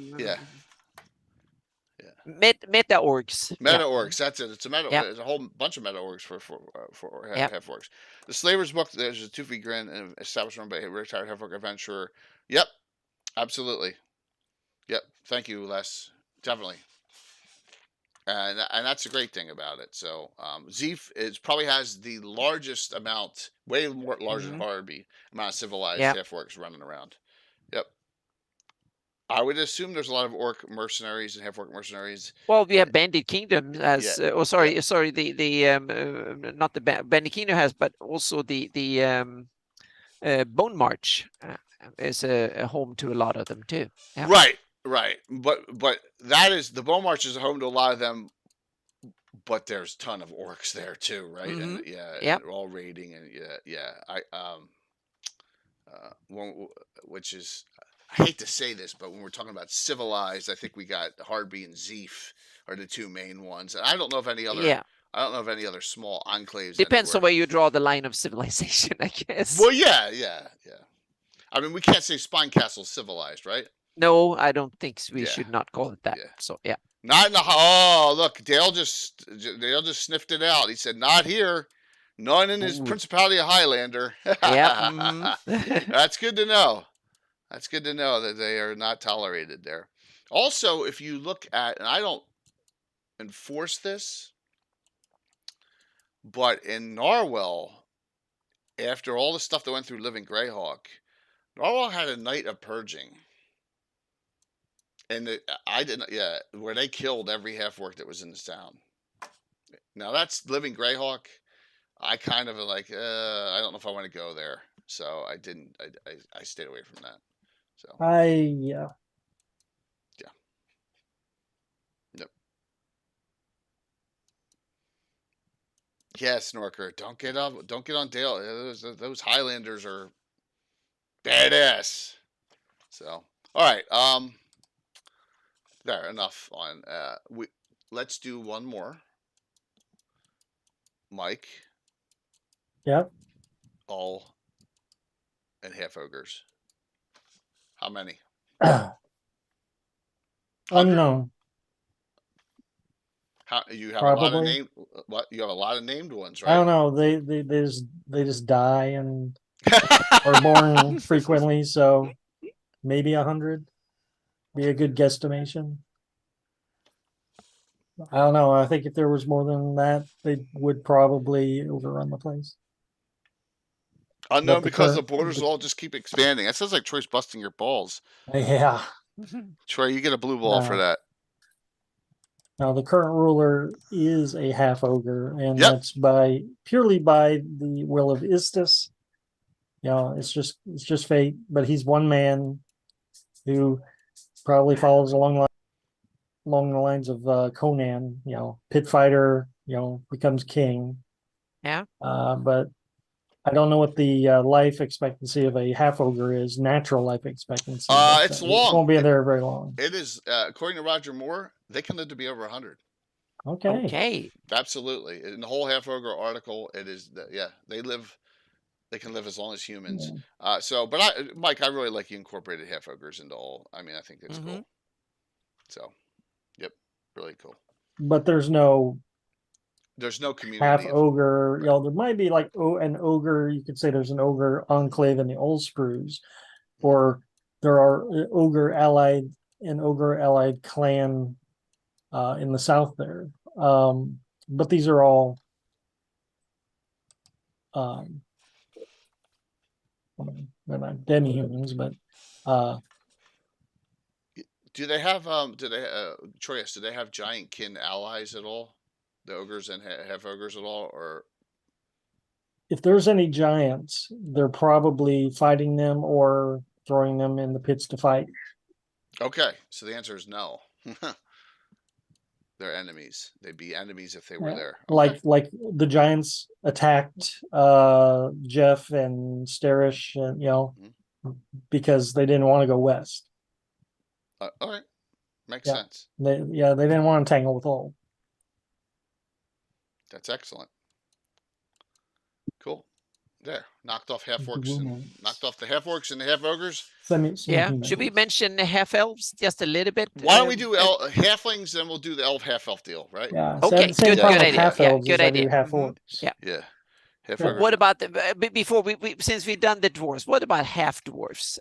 Do they exist or not? Nope. Okay. Good.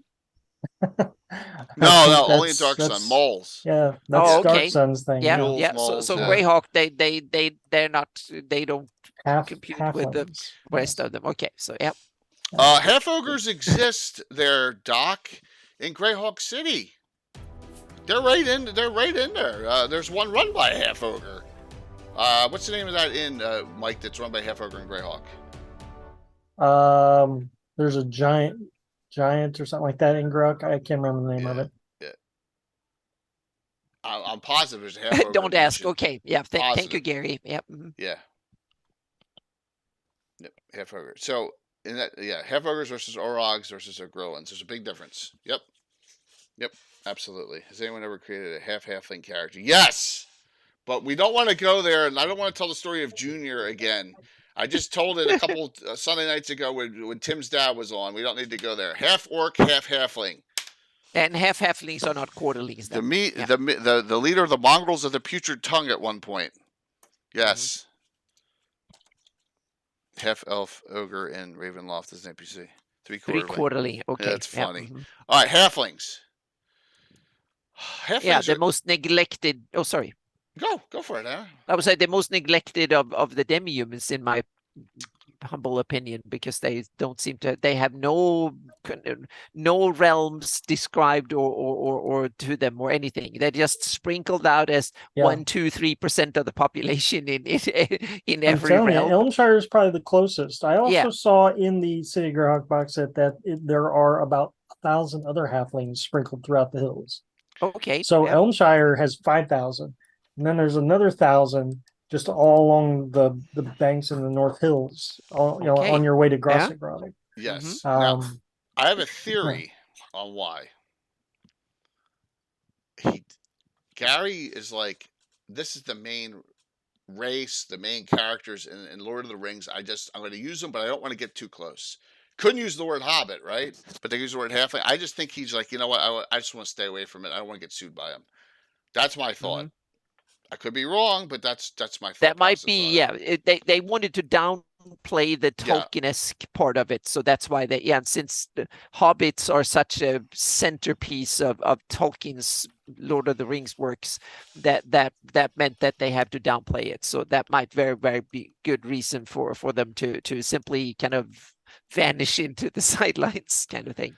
Well, then the only recourse after that is to put them in with humans. Yeah.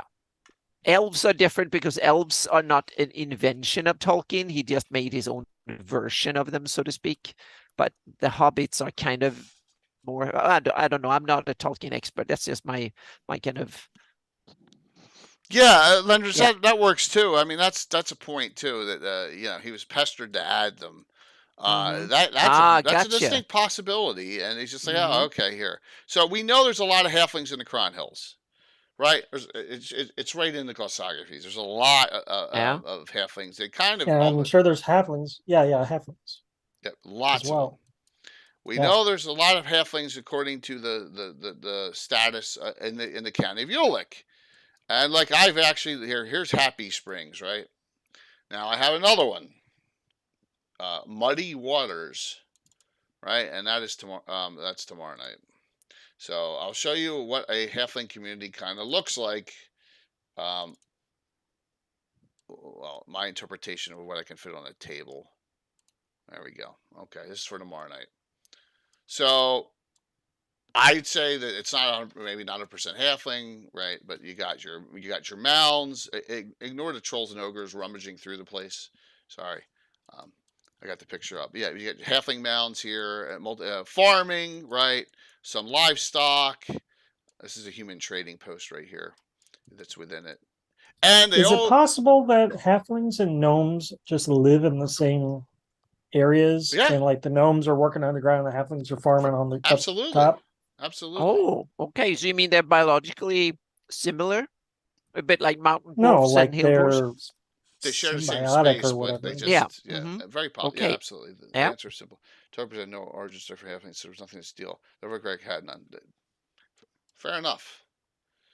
But I always have one thing. Halflings like to build stuff around human ruins, even if they're bad human ruins, as you'll find out tomorrow night. Okay. There you go. So there's a picture of on an 8x8 table of a halfling community. Mm-hmm. The toothy grins and divers. Sorry, I thought that it said the proprietor wants to guide young half-orcs down the path he followed, encountered the image of Taurus Mac. Well, that's cool. There's a lot of great hidden stuff. You just need as Les and a lot of other people in our community are great at finding that stuff and bringing it up, which is awesome. Talking about hobbits, but Gollum was another race similar to halflings. Yeah, it was he was pre-hobbit, right? River folk. They're just funny. I like the halflings. They're the best. They can be the best thieves still. That's taken right from the Hobbit. Greyhawk, and a lot of the Dean. I don't know about Ed, but a lot of it early has Tolkien references all throughout it, right? Mm-hmm. It's just the way it is. It's early gaming, so you had to have a reference point for something. Where else could we have halflings that you think? Yeah, where else? To be honest, I have no idea. Ooh, yeah, that's tough. Because, like I said, they are wherever humans are at. Gary's on a roll tonight. Yeah. I'm going to Is say Ernst and Yes. Niron would be great places for them because they're very stable. Stable lands are a good place for halflings, right? Well, if you're small, then you need stability. So yeah, Yeah. if you're small and insignificant, or yeah, Not the in Great that sense. Kingdom. Ideally, they should have just made the county of Ulick all halfling. They did, but If they could have, but they didn't because could have, but they didn't. the leader of the Right. county is Yeah. a druid, right? Yeah. But halflings can be druids, but it's a human. So like I said, I have humans, gnomes, halflings coexisting here with dwarves and the Lort Mills. Kind of a melting pot. The only thing that's not in the county of Ulick are elves, because elves are in the duchy and elves are in Right. Selene. That's always the good shorthand is duchies, elves, counties, halflings. Yeah, Phil is on to something that we have the page 32 of the glossography. We have birthplaces. So where do halflings come from according to that one? Yeah, I'm going to look that up. Okay. Yep. Mm-hmm. Yeah. It's But I don't play 1E interesting. in Orca. I play a 1E 2E hybrid with custom rules. We have a 12th level halfling druid in our campaign because it's cool. Don't worry about it. It's fine. I'm just busting. Why can't they can be druids? Like I said, I have a 12th level druid thief halfling. Yeah, powerful character that Tim's dad has. I see halflings as they're going to get sprinkled all over the place. A halfling community is great to place almost anywhere. You can place one. I even see them in Keeland. Halfling community here and there in Keeland. Cleveland's very stable. It would be a great place to place out of the way and have them farming the area. You know, the lord of the area gives them some land. Hey, farm this, and I get a tithe off of it. You know. Yeah. No, not NPCs, Norker. PC, 12th level druid, 12th level druid thief. Halflings. Let's see here what we got. To bluntly take the rules as written. It's not in the spirit of Gary Gygax. The interesting thing with halfling birthplaces is that they're spread out like a couple. There is no biggie. There's 2-3 numbers here and there. Yeah. So they're like from Iron Gate, Kiroland, and yeah, they're not from Onwal apparently, and they're not from Pomarsh, not from Ratik, right, and not from Sundi. Okay. Well, Sundi's all elves. Yeah, and not Valley of the Mage, of course, and not from Furbobonk. That's interesting. No Good Hills. Yeah, we missed the Good Hills. In Furbobonk, yeah. And yeah, so they come from, and not from Horn Society, but they can, and not from my use. So okay, so they're a little bit everywhere. So you have an 8% chance of being from the county of Ernst. I'd say that's the highest.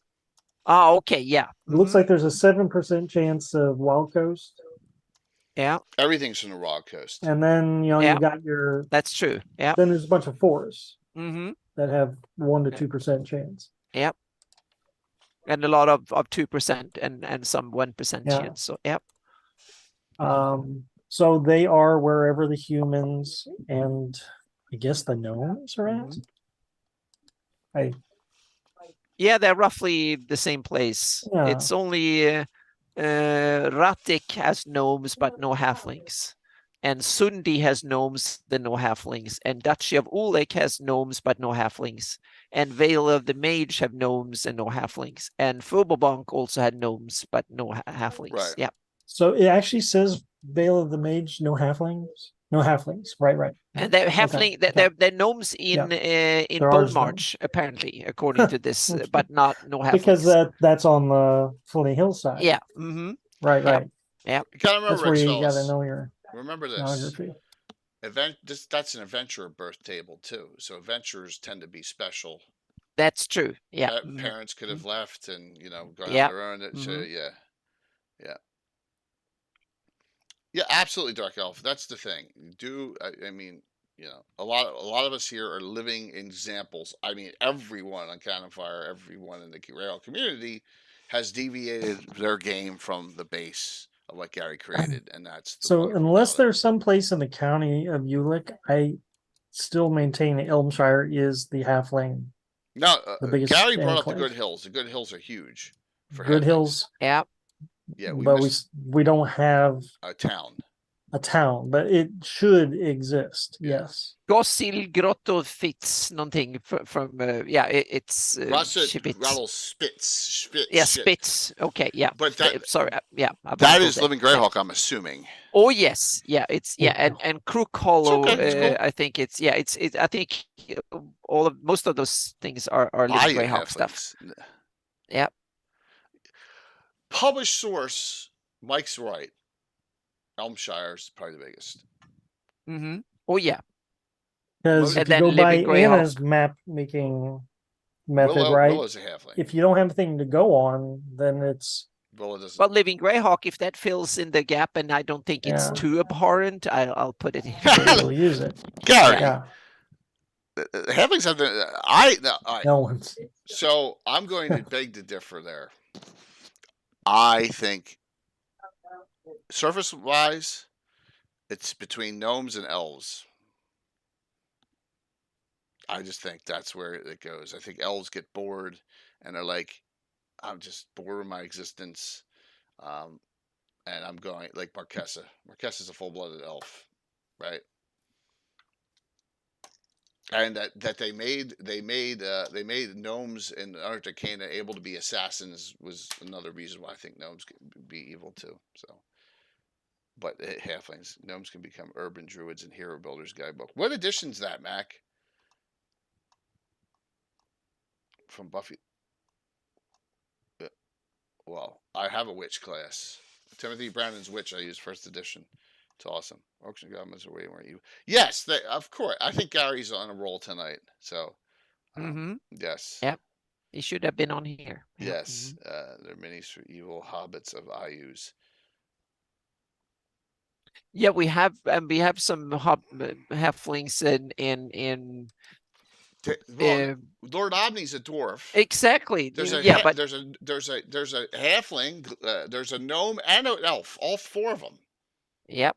Part of that bone shadow or the shadow claw. And we have a Pomage, the slavers. There's a halfling in there. Kent yeah. Is an evil halfling. All exceptions to the rule. Yeah. Yep. Yep. My antithesis from the 80s and 90s was a gnome illusionist assassin. For years, the head of the Dark Brotherhood. Terrible. Yeah, I thought it was 3E. Sky Riders or Rangers. Yeah, Carlos worked them into adventure. Evil ranks, least to my.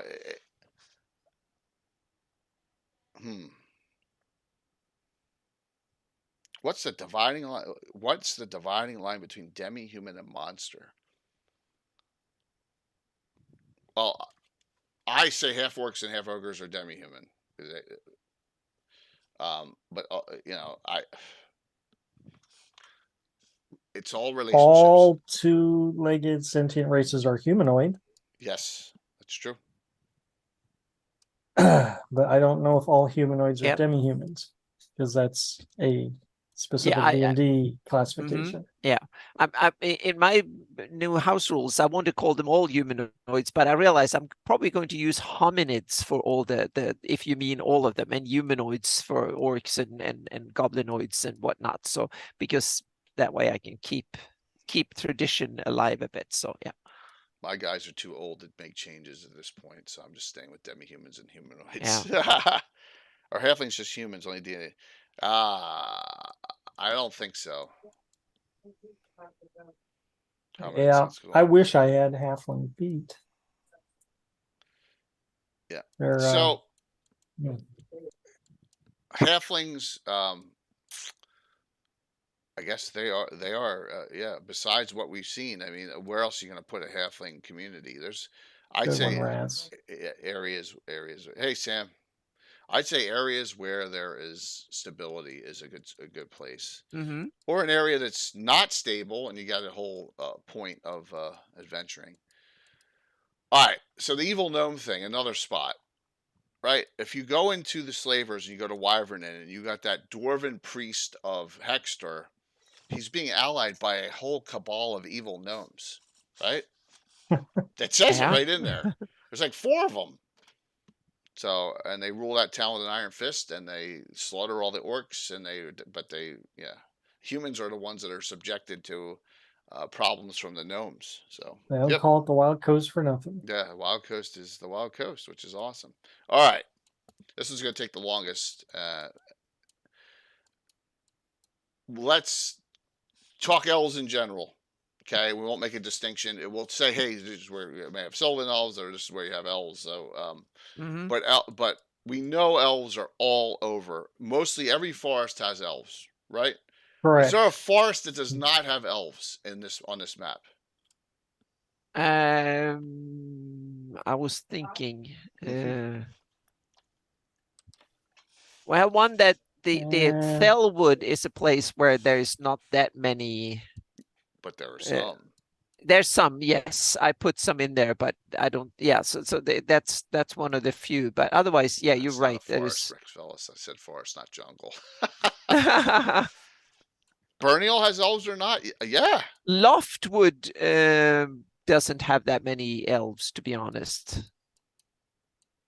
I'm looking at it, and I don't know any elven settlements, at least no named ones in Loftwood. Where's Loftwood again? Yeah, ideally this should not have elves. Ideally, if they're in there, they're looking for a fight. Yeah, Timberway up in Ratic also doesn't seem to have much in there. Gary says Loftwood, yes, but Timberway, no. Yeah, as you go. Okay, good. Yeah, it's conifers. I don't think are the elves' favorites, right? That's might be. Yeah, might be. Yeah. Hard to build your tree homes up in them. Well, they're big and straight, so they're good. I've been tree houses in big conifers and when we were kids, and they're big and they're straight. There's no communities, but the needles are not that good. Yeah. No. Conifer elves. No elves in the Forlorn Forest. That might be. Yeah. What about Frostwood? Yeah. Oh yeah, there's a whole bunch of Frostwood, isn't there? Okay. I'm not sure. Yeah. I don't think so. I don't think it's mostly temperate forests. Yeah. Yeah. Yeah. Mm-hmm. Yeah. Okay. But so temperate forests are all over the place. They're broadleaf bunch. Yeah. As far as kingdoms, you have Duchy Vulic and Selene, right? I have Duchy High Elves, Selene Grey. Differences. I know, and I have differences on what elves are, and then you. Oh yeah, we use them differently in our but that's to me. But we can do that after we've gotten into to where they live, so to speak. But all right, Norker, there's a couple of and Mike, you have your awesome map you did that you gave me that I should find here somewhere. Hang on a second. That lists a bunch of here. I got it here. Yeah. The most awesome map ever on let's see, so I have it on the right. Hang on a second here. There we go. This awesome map that has listed a number of old elven kingdoms or elven realms back in the day, and you have the Taranal in the Vespi area. That's a good one. Yeah, and Selene, and then you have Aliador in the from the old Oath Journal timeline. That's awesome. Yep. So from in the other, those are the big three, so to speak. That were the and I've taken this to heart. So let's speaking to Aliador. So that's in the Rakers. That's a mountain kingdom, if I recall, and Gray elves, I think, are the ones that are known to build stone construction, right? So I'm guessing that place was ruled by a Gray elf. Now I can't remember if the Audrey Force was part of that, and you have it listed here. If you look at it, you can see. Yeah, you can see here. You have Oro, Laerialen, and Erialen, right. and those that's where the city of Summer Stars, exactly, Summer Stars and stuff. Yep. Then that had to have been like high elves. And I'm Taur guessing. Audri is the name of the Adri forest in Elven. So All you right, have it on the Audrey, map yeah. here too. Yeah. So yeah. Yeah, snow elves. So what were kingdoms back then are now enclaves present day. Now that humans have overran the place. Apart from Selene, that is Apart from Selene, right? undoubtedly its own stuff. And I'm Yeah. curious about high folk. Like Yeah. in the Marklands, I think high folk, they seem to think that Vesvi is part of high folk, but is that not true? Or is that true? High Folk is his own valley. Because the Lord of the High Elves lives in Yeah. Flameflower in the Vesby, not in But there's a mayor in the the valley. of High Folk, right? The valley. Yeah, but yeah, not the town. I'm talking about the Vale. Yeah, but they're interesting. In the Marklands, they introduce a term that I think is really interesting, and that is the Heartlands. Meaning the Heartland seems to be all of the elven realm of the Vesvi. Yeah. The flame flower and high folk and the lot, so to speak. So my take on it is that Taranal is the Heartlands is what Taranal in common, so to speak.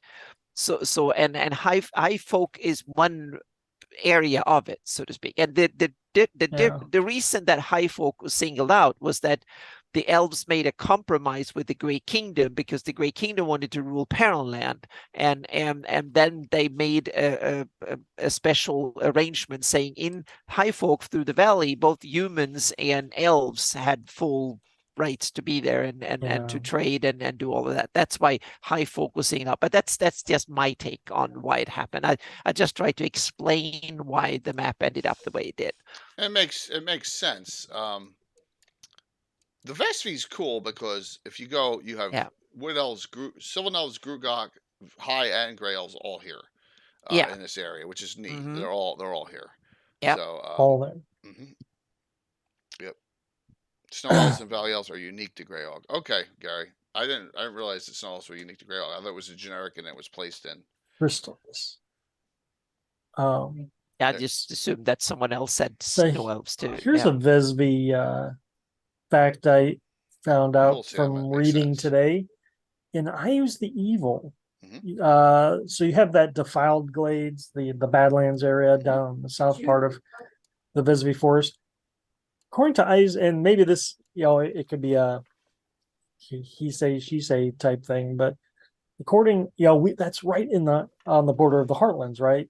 This is Elven lands for, God knows how long ago. But in Eyes the Evil, from Eyes' point of view, the Defiled Glades is the Selbit lands.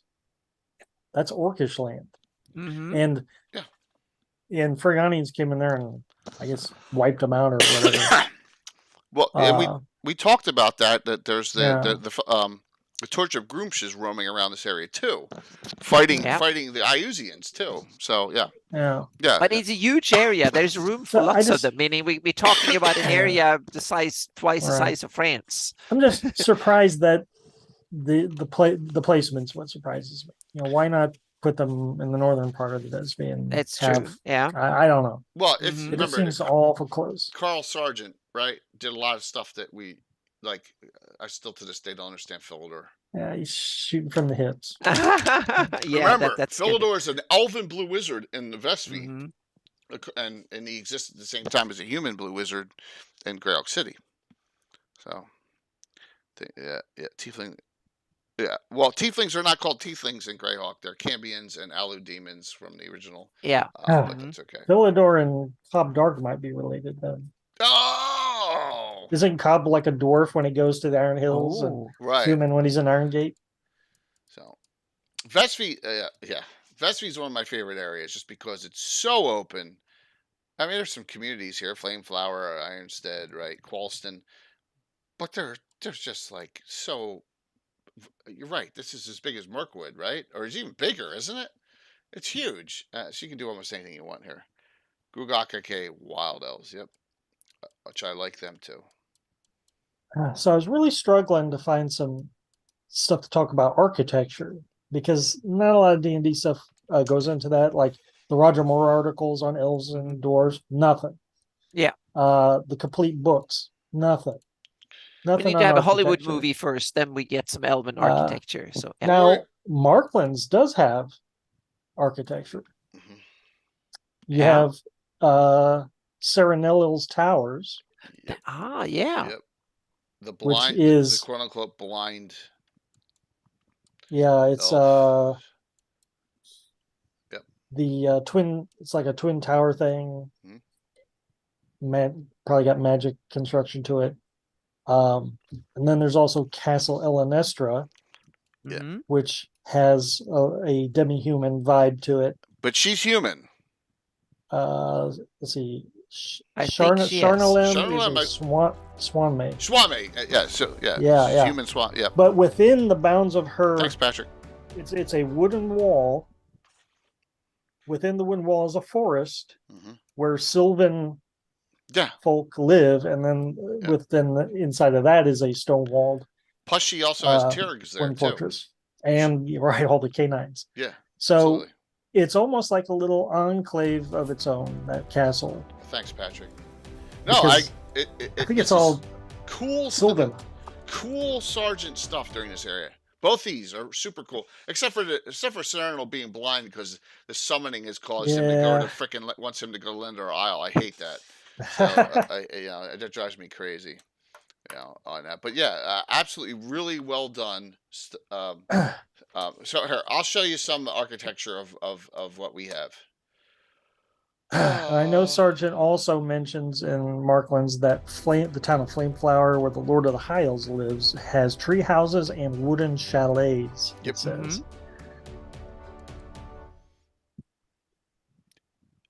And also you think that this area here is very Lothlorien like. The trees are huge, and they got the. Yep. That's exactly how I see this area. Yeah, that's here. why I thought, Anna, that coniferous trees weren't what they would like. They want something that they can build out with. Absolutely. But on the other hand, but some of the look at the big redwoods and stuff. They are part of the coniferous family. Yeah.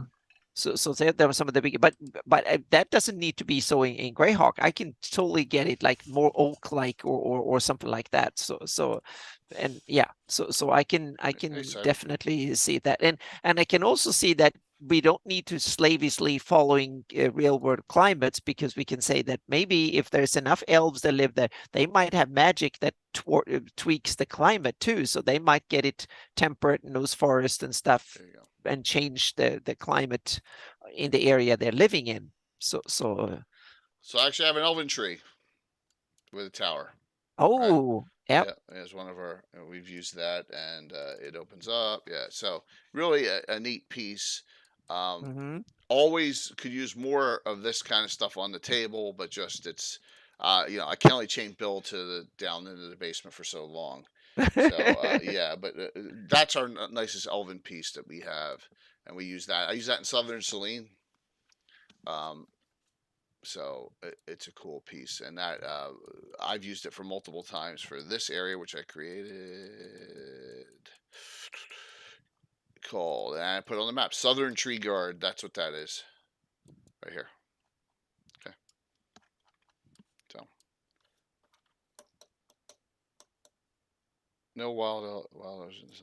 So yeah, Grugok appear to be in areas where Sylvan Elves exist, but they are rare. They're rare. They're the most xenophobic, right?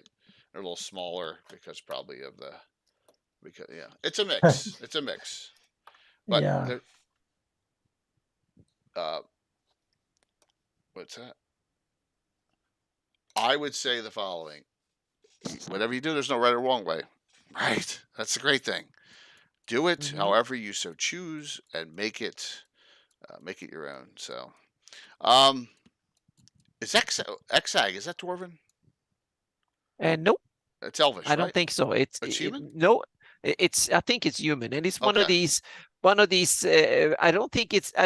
I'm not sure when it came to be, but it's not there originally. I think, because I don't think it's on the Darlene map. But let me check that.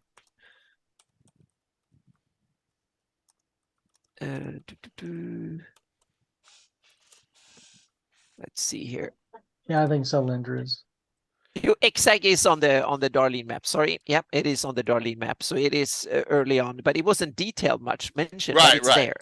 Yeah, and it is mentioned later on as a free city, so it's not part of Parentland. And my rationale for that is that the Great Kingdom never conquered it.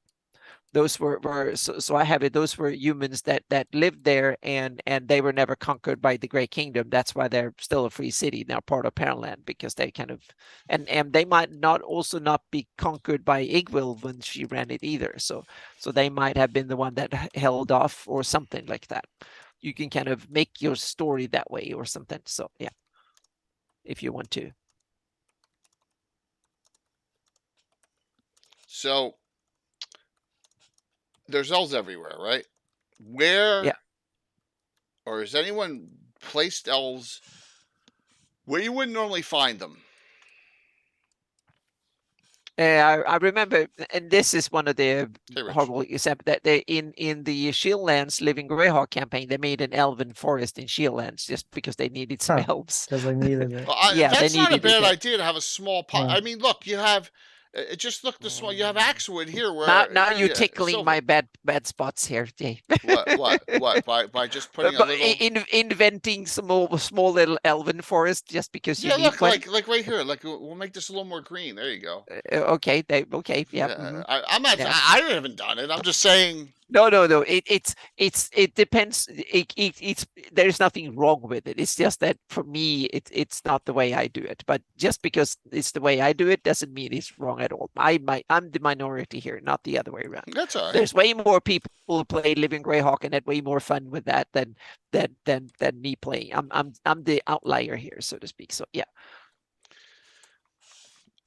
All right. Any ideas on that? Even though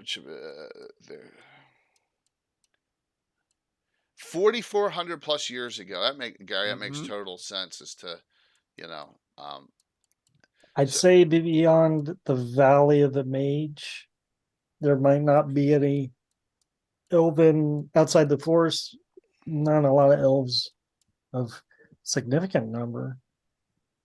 Just in human cities. Spindrift great elf. numbers. That's a good one. Yeah. And, we're not talking drow or anything like that. What about the brandable wood? Elves. We have we have to talk about Sundi. That is one of the absolutely elven places we need to cover here. Whoops. Sundi is an area that seems to be run by elves for a long time. So there you go. Yeah. It was part of the Great Kingdom for a while and then became its own thing again, and so it's a little bit back and forth on that, but they have a significant elven majority, I think.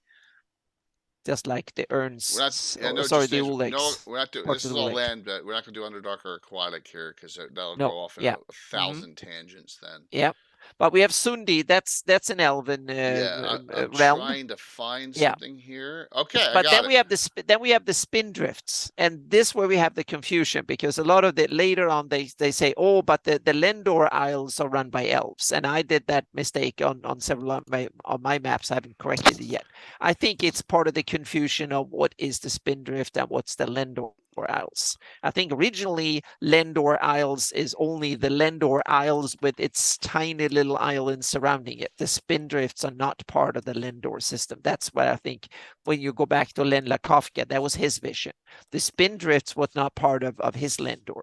But then someone said, oh, all these islands out there are the Lendor Isles, and the Spindrifts got dragged in, and then it all got taken over by elves because the Lendor Isles were elven realm, and that happened in the Living Greyhawk. That's my guess is what happened, but the Spindrists were described as an elven realm, and the Lendor is Len Lakofka's stuff where he did all the cool little stuff. That is more of a mixed realm with a little bit of everything. That is like a mini setting in a lot of ways. Yeah. Okay, there you go. Yep. The Spindrifts. Okay, so they are they are part of it, but divided, and then they got bungled up again, and the elves took over everything in the living Greyhawk. So yeah, so there's good reasons for that misconception, because it's as much as misconception on my part as well as others. So yeah.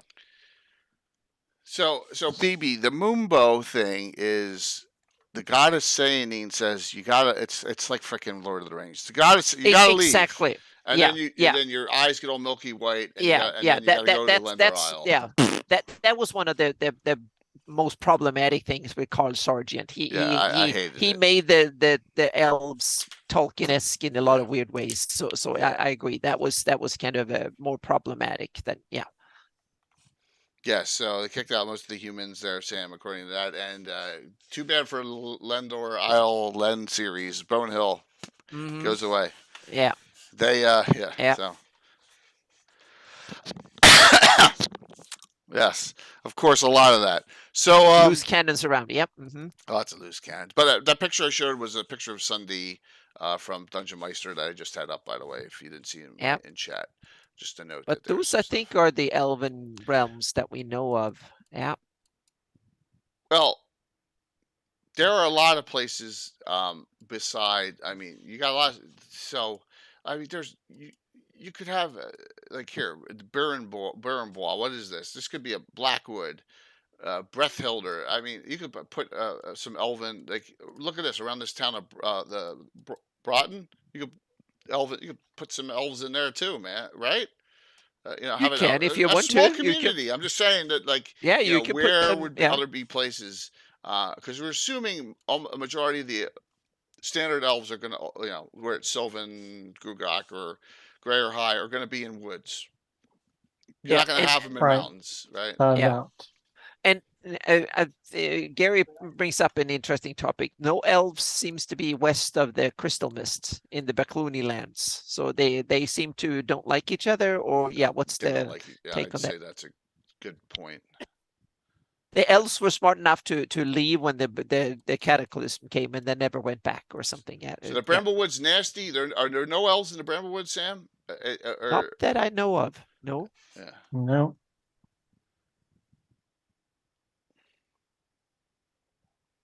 Okay. All right, that's cool. I think Rich is spreading conspiracy theories here again. So we have awesome. Lord Bresson is spreading conspiracies. That's awesome.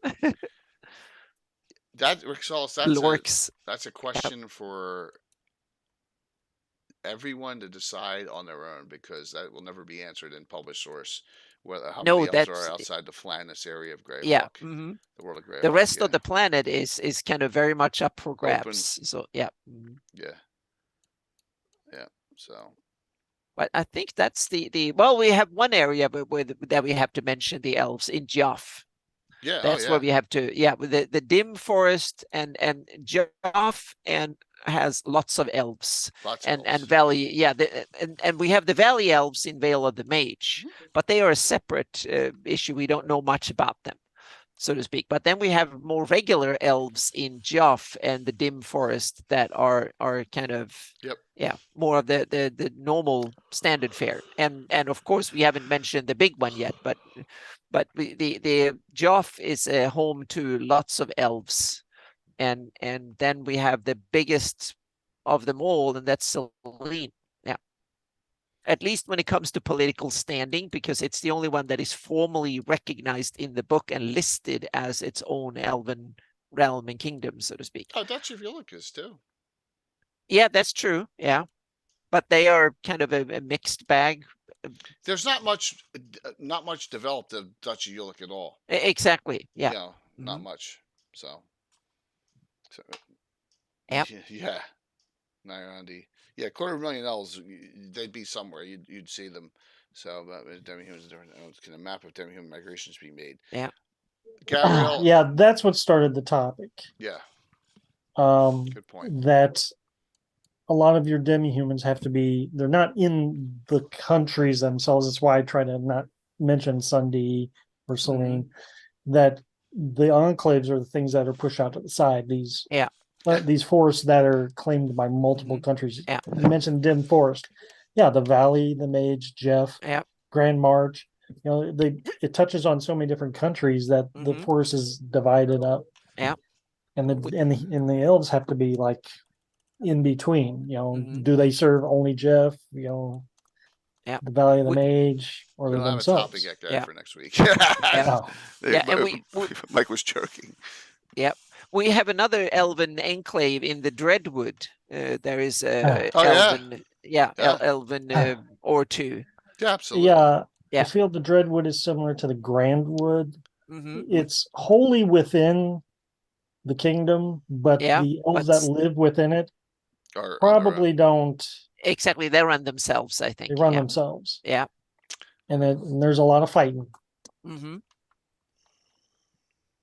And then we have, Well, we have a forest that we all missed that there really aren't many elves in. Okay, which one? The Sus. That's true. Yeah, but they're next to Selene, so I bet there are some hunting parties. Right, but they don't live there. Yes, very true. Yeah, very true. That's it's like whoops.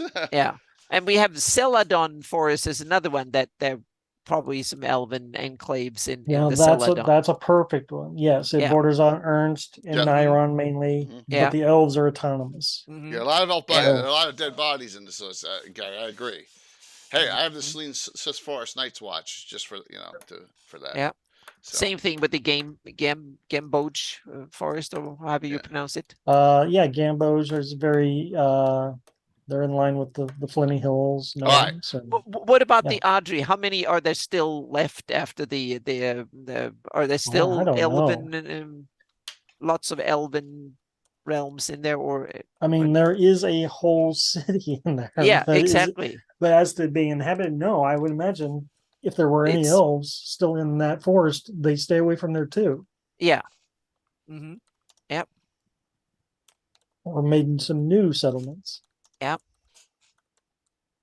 Sorry, Jay, you were going to say something and I interrupted you. No, it's okay. Now half elves. Yes. Now, this is just me, so you can all throw it out and put my blue ball thing up. In Selene, because Selene has been so decimated from all the wars and all, there's a lot of half elves because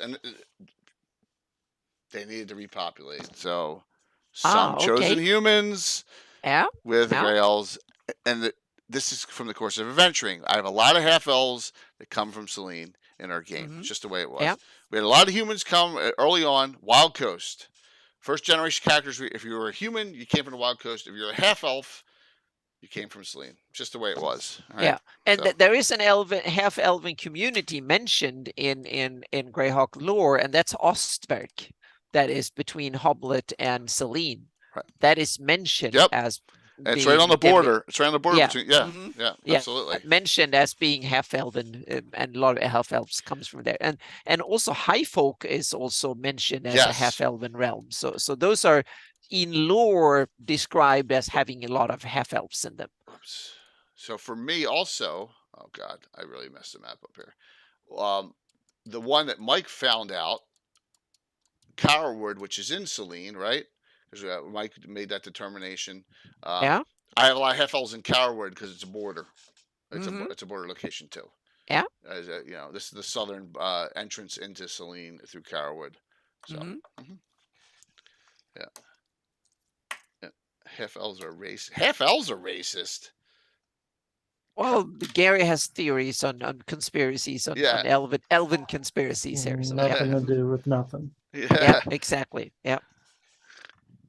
Oh, you guys are busting Watsy. Okay, that's fine. Yeah. Like I said, I'm still using the word race. Sorry, maybe I should switch. Oh yeah, I don't use it anymore in my gaming, but if for this discussion we need to tie into Greyhawk published lore, and that's and like early editions of D&D and AD&D. So then I'm going to change that word on 2,000 sheets from race to species. You got another thing coming, right? That's the good thing with digital tools. You can just switch them. But these aren't in digital format. They're all printed out. Yeah. So yeah, but on the other hand, it's recently I started changing the term 10 years ago when Pathfinder came out. They changed it, so or Pathfinder 2, not 10 years ago, 5 years ago, 6 years ago, when Pathfinder 2 was being play tested. That's when I started switching the term. And that's cool. I mean, for Yeah. Well, I should rename half orcs to half back loony. Yeah, Oh my I God, use Rich. background and ancestry and stuff like that. Ancestry is the term I'm using now. Yeah, and that's from a perspective of an elf. You would say you're half human. That's great, Mage. I mean, seriously, Yeah. if you're an elven Yeah. community, you'd say you're half human, not half Mhm. elven. No, Yep. Yep. everything. Yeah, I agree. Yeah, agree on that. All right. But I also think that elves have a lot of development potential, so to speak. You can do a lot of cool things with your elves in your Greyhawk campaign that hasn't been done in publications so far, so to speak. I think there's a huge possibility of making the elves cooler, and you can make more of the elven culture and get them into the setting more, so to speak. I think that there's opportunity for all of them. Oh yeah, all the demi-humans. Yep. No matter Yep. what, wherever you are, you can always throw a pocket here and there. It could be a small Yeah. community of 20 that just left somewhere else, and you need Yep. you need gnomes in your Lort Mills, in the Lord and Lort Mills, or you need a halfling community in Nyrond. You could do it. I want more Yeah. halfling communities. Yeah. But and it's also you can also do more with them. You can tie them into history. You can make legends of them. You can give them more culture and heroes and special types of magic and all sorts of cool stuff if you want to. Meaning there's a lot of development potential. Then there's a lot of different ways you can take them, so to speak. Gary, yes, I say some dumb things on Twitter sometimes, and I tell them when they're wrong or stupid, because I don't care on Twitter. Especially the big B one. You're not alone in that, Jay. Yeah, There's a lot of people saying a lot of stuff on Twitter. Yep. Yeah. Yes, and that's another great point, Rich. There's, I bet you, Ed has some stuff worked up for Forgotten Realms because that's how crazy he is and how depth. But in Greyhawk, there's no picture of Enstad. Now we have Aaron Frok's map, but it's still a large scale. So you can make it up however you want it to be. Yeah, and it's like, Jay, you have your elven houses and stuff like that are really small really scale cool. though. Yeah, but that's one cool way you can develop it in that sense. I'm developing my own take on gray elves, high elves, and Grugach and stuff, and I'm taking it in another way. But the elven houses are really cool, and I'm going to take those ideas and cherry pick them from Jay because I really like them. Yep. So Gary, I'll give you an example. Best Dragon Volume 3, Wingfolk. I've used them in my campaign. Then I realized how annoying it is to have a player character can fly around. I said, that's it. Right? So, yes, exactly. I've used Wingfolk. Condor White Cloud was his name. Yep. Yeah, I haven't used Wingfolk for that reason. Another one that came out in Dragon were Uldras. Basically, that was another one that came out. So there's some other options. Winged dwarf seems to be like an aerodynamic impossibility. That's like bumblebees, but but they might work some other plane, so to speak. Yeah. Well, thank you, Gary. I'm waking up, and I shouldn't be because I got to crash after this, man. It's been it's been a long day. So what solution for nets? Yeah, a solution for Wingfolk is use them situationally in adventures. Like there's Eric Cochran in the Lort Mills. There should be a Wingfolk community somewhere in the Lort Mills if you want to use them. But I think also, but also I think mechanically what you need to do is to diminish their possibility of carrying stuff, and you need to make them frail because they need to be light enough to be able to fly, so to speak. So that will kind of ground them, meaning no heavy armor, no big fancy weapons and stuff like that. So that should at least cap them a little bit. But on the other hand, if they're spellcasters, damn, they should be very effective spellcasters, or could be from a mechanical standpoint. Yeah. So hopefully you enjoyed this discussion tonight. A lot of theoretical, a lot of bouncing all over the place. Minor arguments, it's all good. Yeah. Gotta have it. Discussion is always a great thing. Yeah. Good times. Should we grapple diplomacy next week? I'm hopeful. If we have Casey a is doing his job. Now he's awesome, back. But that if is not, perfect. diplomacy may be a We cool ship, one. yeah, to we go. ship, yeah, because it's one of them. Now we did this, so we can skip demographics for a while because that will be too similar, Yes. so to speak. I'm digging, so we skip demographics, but diplomacy I think is interesting because that ties in both as an esoteric kind of concept but it also has real implications can have in your gameplay and your campaign and stuff. So it's one of these political related stuff that I think could be really fun. Yeah. So we're not going to call anyone out, but I think we should add a special guest for this. Sure. Yeah. All right. So Lord President. No. he's not diplomatic. No. No, it's funny, but no. It's awesome. I would love to see someone who has a little likes to talk about and use that in their game. Yep. We should. Call out and call them in. Yep. That will be awesome. Funny. Yep. So we keep it on the short list, and then we'll see if we get anything juicier coming up for next week. Yep. Yep. Absolutely. So let's do some what's going on, and then let's do the giveaway, and then we'll raid into someone tonight, and we'll go from there. So, Mike, what's going on in your world, man? Well, I'm not going to have to think about a topic for next week. That's off my list. Yeah. So that gives me more time to probably do nothing. I can just the usual gaming. Maybe I'll game tomorrow if I'm lucky. Summer's real, hit or miss, it seems like. But otherwise, Gen Con's in a few weeks, right? Couple weeks. Yep. The week of the 5th. The 5th is a Saturday, August 5th, right? And the reason I know that is because the week after, Ed's coming back for Ravalantar. Oh. Yep. That's been going on. So, but cool. You're gonna have a crew. You're gonna be down there 2 days, right, Mike? Gen Con? Yeah, probably about 2. That sounds like a fun time. I'm hoping. No other games or anything? It's kind of quiet now? Nothing's planned. Okay. Just quiet. Awesome. Well, thank you, community, and Mike, for the topic tonight. Really appreciate it. It's good. And what's up? I had a talk with Mark Reed from Noble Dwarf, and he showed me all the fancy stuff he's putting together with merch. So there will be heraldry prints and map prints and T-shirts and a whole bunch of stuff available fairly soon. So he put together a whole package of stuff that he can print of my stuff, so to speak. And I need to say that the only things that I get a commission or a kickback from are the T-shirts and stuff with my logo on it. So there will be Meyerhawk T-shirts and my logo is and stuff like that. The rest is he has it as it's a service. He prints them, so to speak. So I need to state that, and the website will state that too, so to speak. So it's a good one. So that is coming very soon, and some of the print they look fabulous. So it's really cool. So yeah.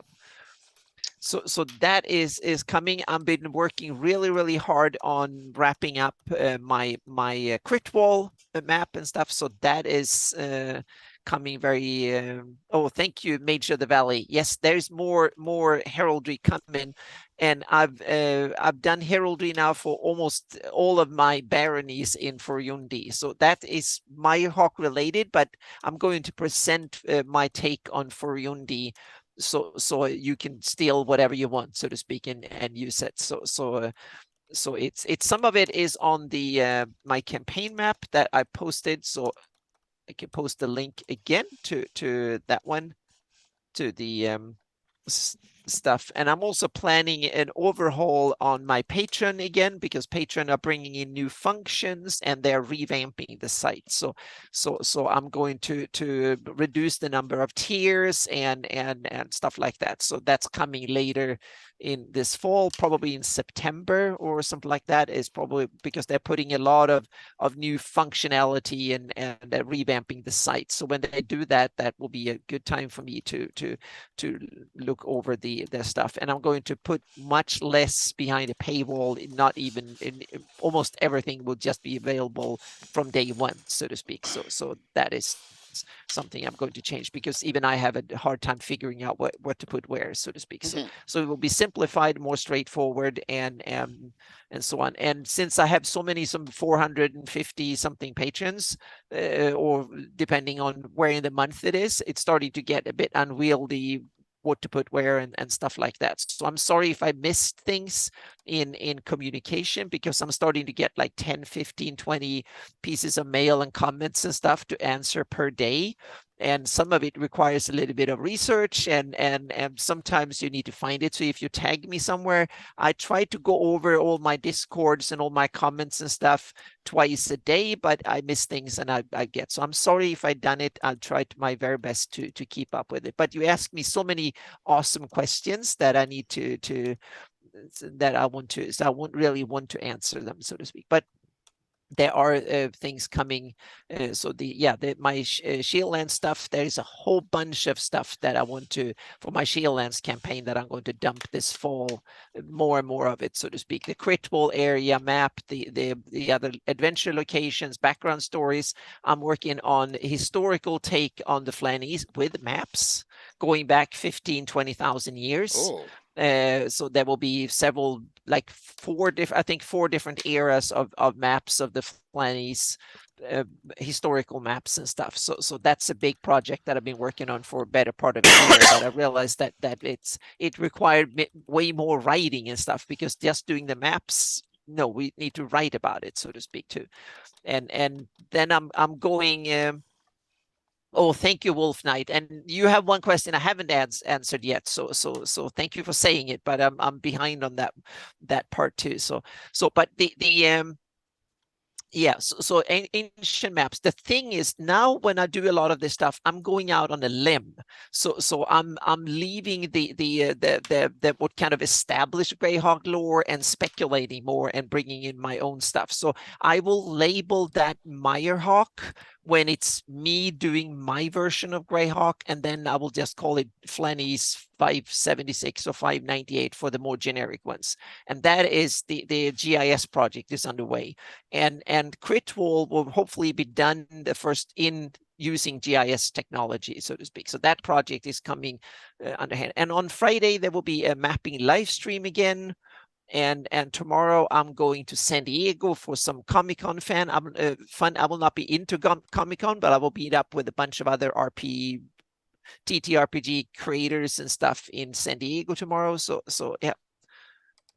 Oh yes, and we have me and Gary are working on an article about the and stuff on Death Knights. So that heraldry and stuff is coming in Visions.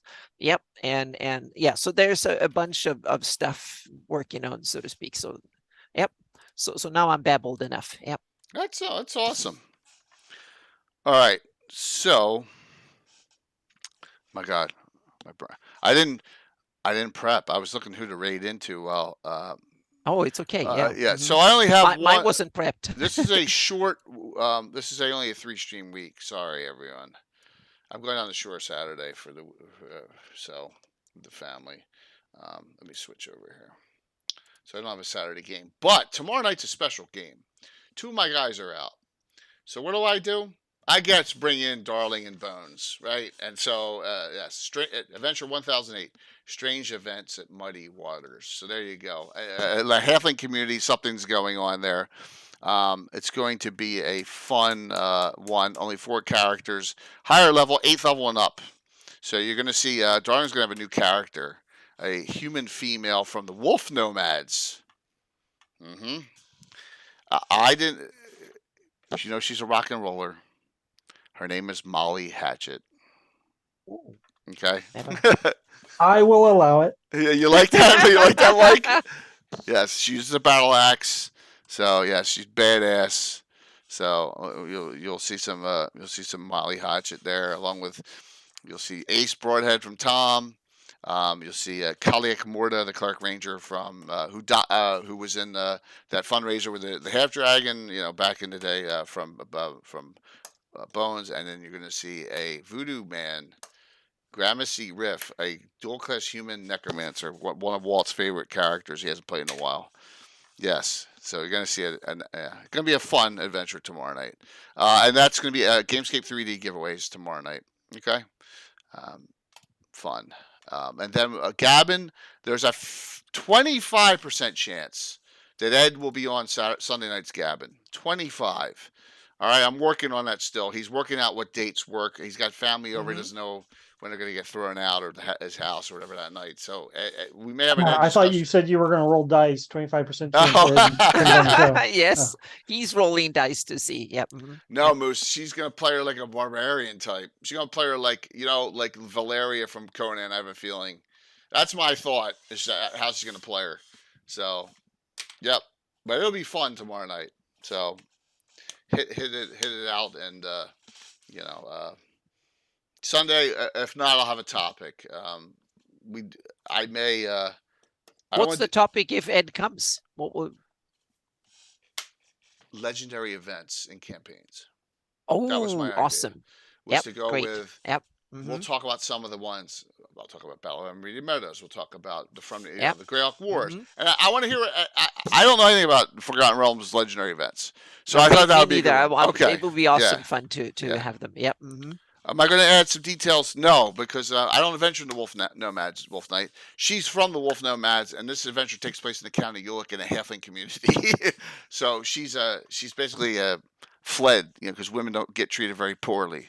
So yeah, she'll give you the backstory tomorrow night if you're able to watch her on YouTube. It'll be a fun one. And then that's it for this week. So we'll have tomorrow night, Thursday night game with 4 players, and Sunday night's Gabbin, a 3-week stream. I'm worried about next week. So, yeah, absolutely. All right, let's do last call, exclamation point drawing. You get your choice. Okay, I always said if you don't have this and you win, I get Treasures of Greyhawk because it's so many great adventures. But I got some other stuff. So, yeah. Hey, she named her after a band, so I can't go, And so she's a tank. She's a human. She's a tank type. So, weapon and board, battle axe and shield, plate mail, badass. It'll be good. It'll be fun. We got all the classes covered. Necromancers, same as mage, right? No, not really. But what am I doing here? Hit this button. Thank you all for the support tonight. As you can tell, I'm babbling. I'm so tired. I'm going right to crashing away here. Closing this out. Let's see who wins tonight. She ain't going to revert to her power paladin. Trust me. No way. Where is the... No, pick winner. Kith Bigman! Are you there? Kith Bigman, are you there to claim? You must be on to claim. Let me take a look. Yep. Thank you, Wolf Knight 75. Thank you so much. Kith Bigman is on. I see. Yes, okay. Kith, what do you get with me and whisper if you don't? I will do these together because this is a 2-parter. If you want Sentinel in the Gauntlet, it's great. It barely missed my Wall of Fame. They're good. So that would be a good one. Or Treasures of Greyhawk, or I have a Ravenloft here too, and a Baltron's Beacon. So just let me know if any of them. You want these? Okay, Sentinel Gauntlet's good. So I'll send them out to you. All right.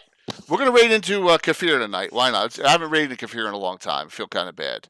So we're going to raid into Cave Geek Art tonight. Okay? Sound good? All right? Yep. Cool. Just stick around. Say hello to Kafir. He's doing some painting. So, Mike, Anna, thank you. See you all tomorrow night. Just hang out 7:30. We'll have some great 3D print and Reaper giveaways for miniatures. So some good giveaways tomorrow night, and it'll be a fun. Trust me, with Darling Bones, it'll be a fun game. Oh, thank you, Buckside. Thank you for that. Yeah. Right. See you all soon. Have a good one. I'm gonna hit the wrong button. I almost did. All right, I got the right one there. Setting the raid up. Dun, dun, dun. Everyone who put in, I will get you your VIP for 2 weeks. No problem. KBR.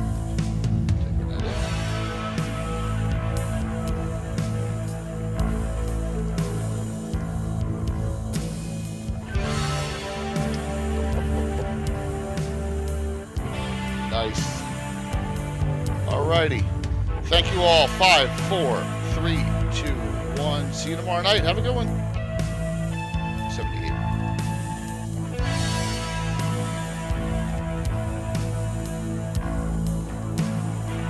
That's an okay number. Yeah, absolutely.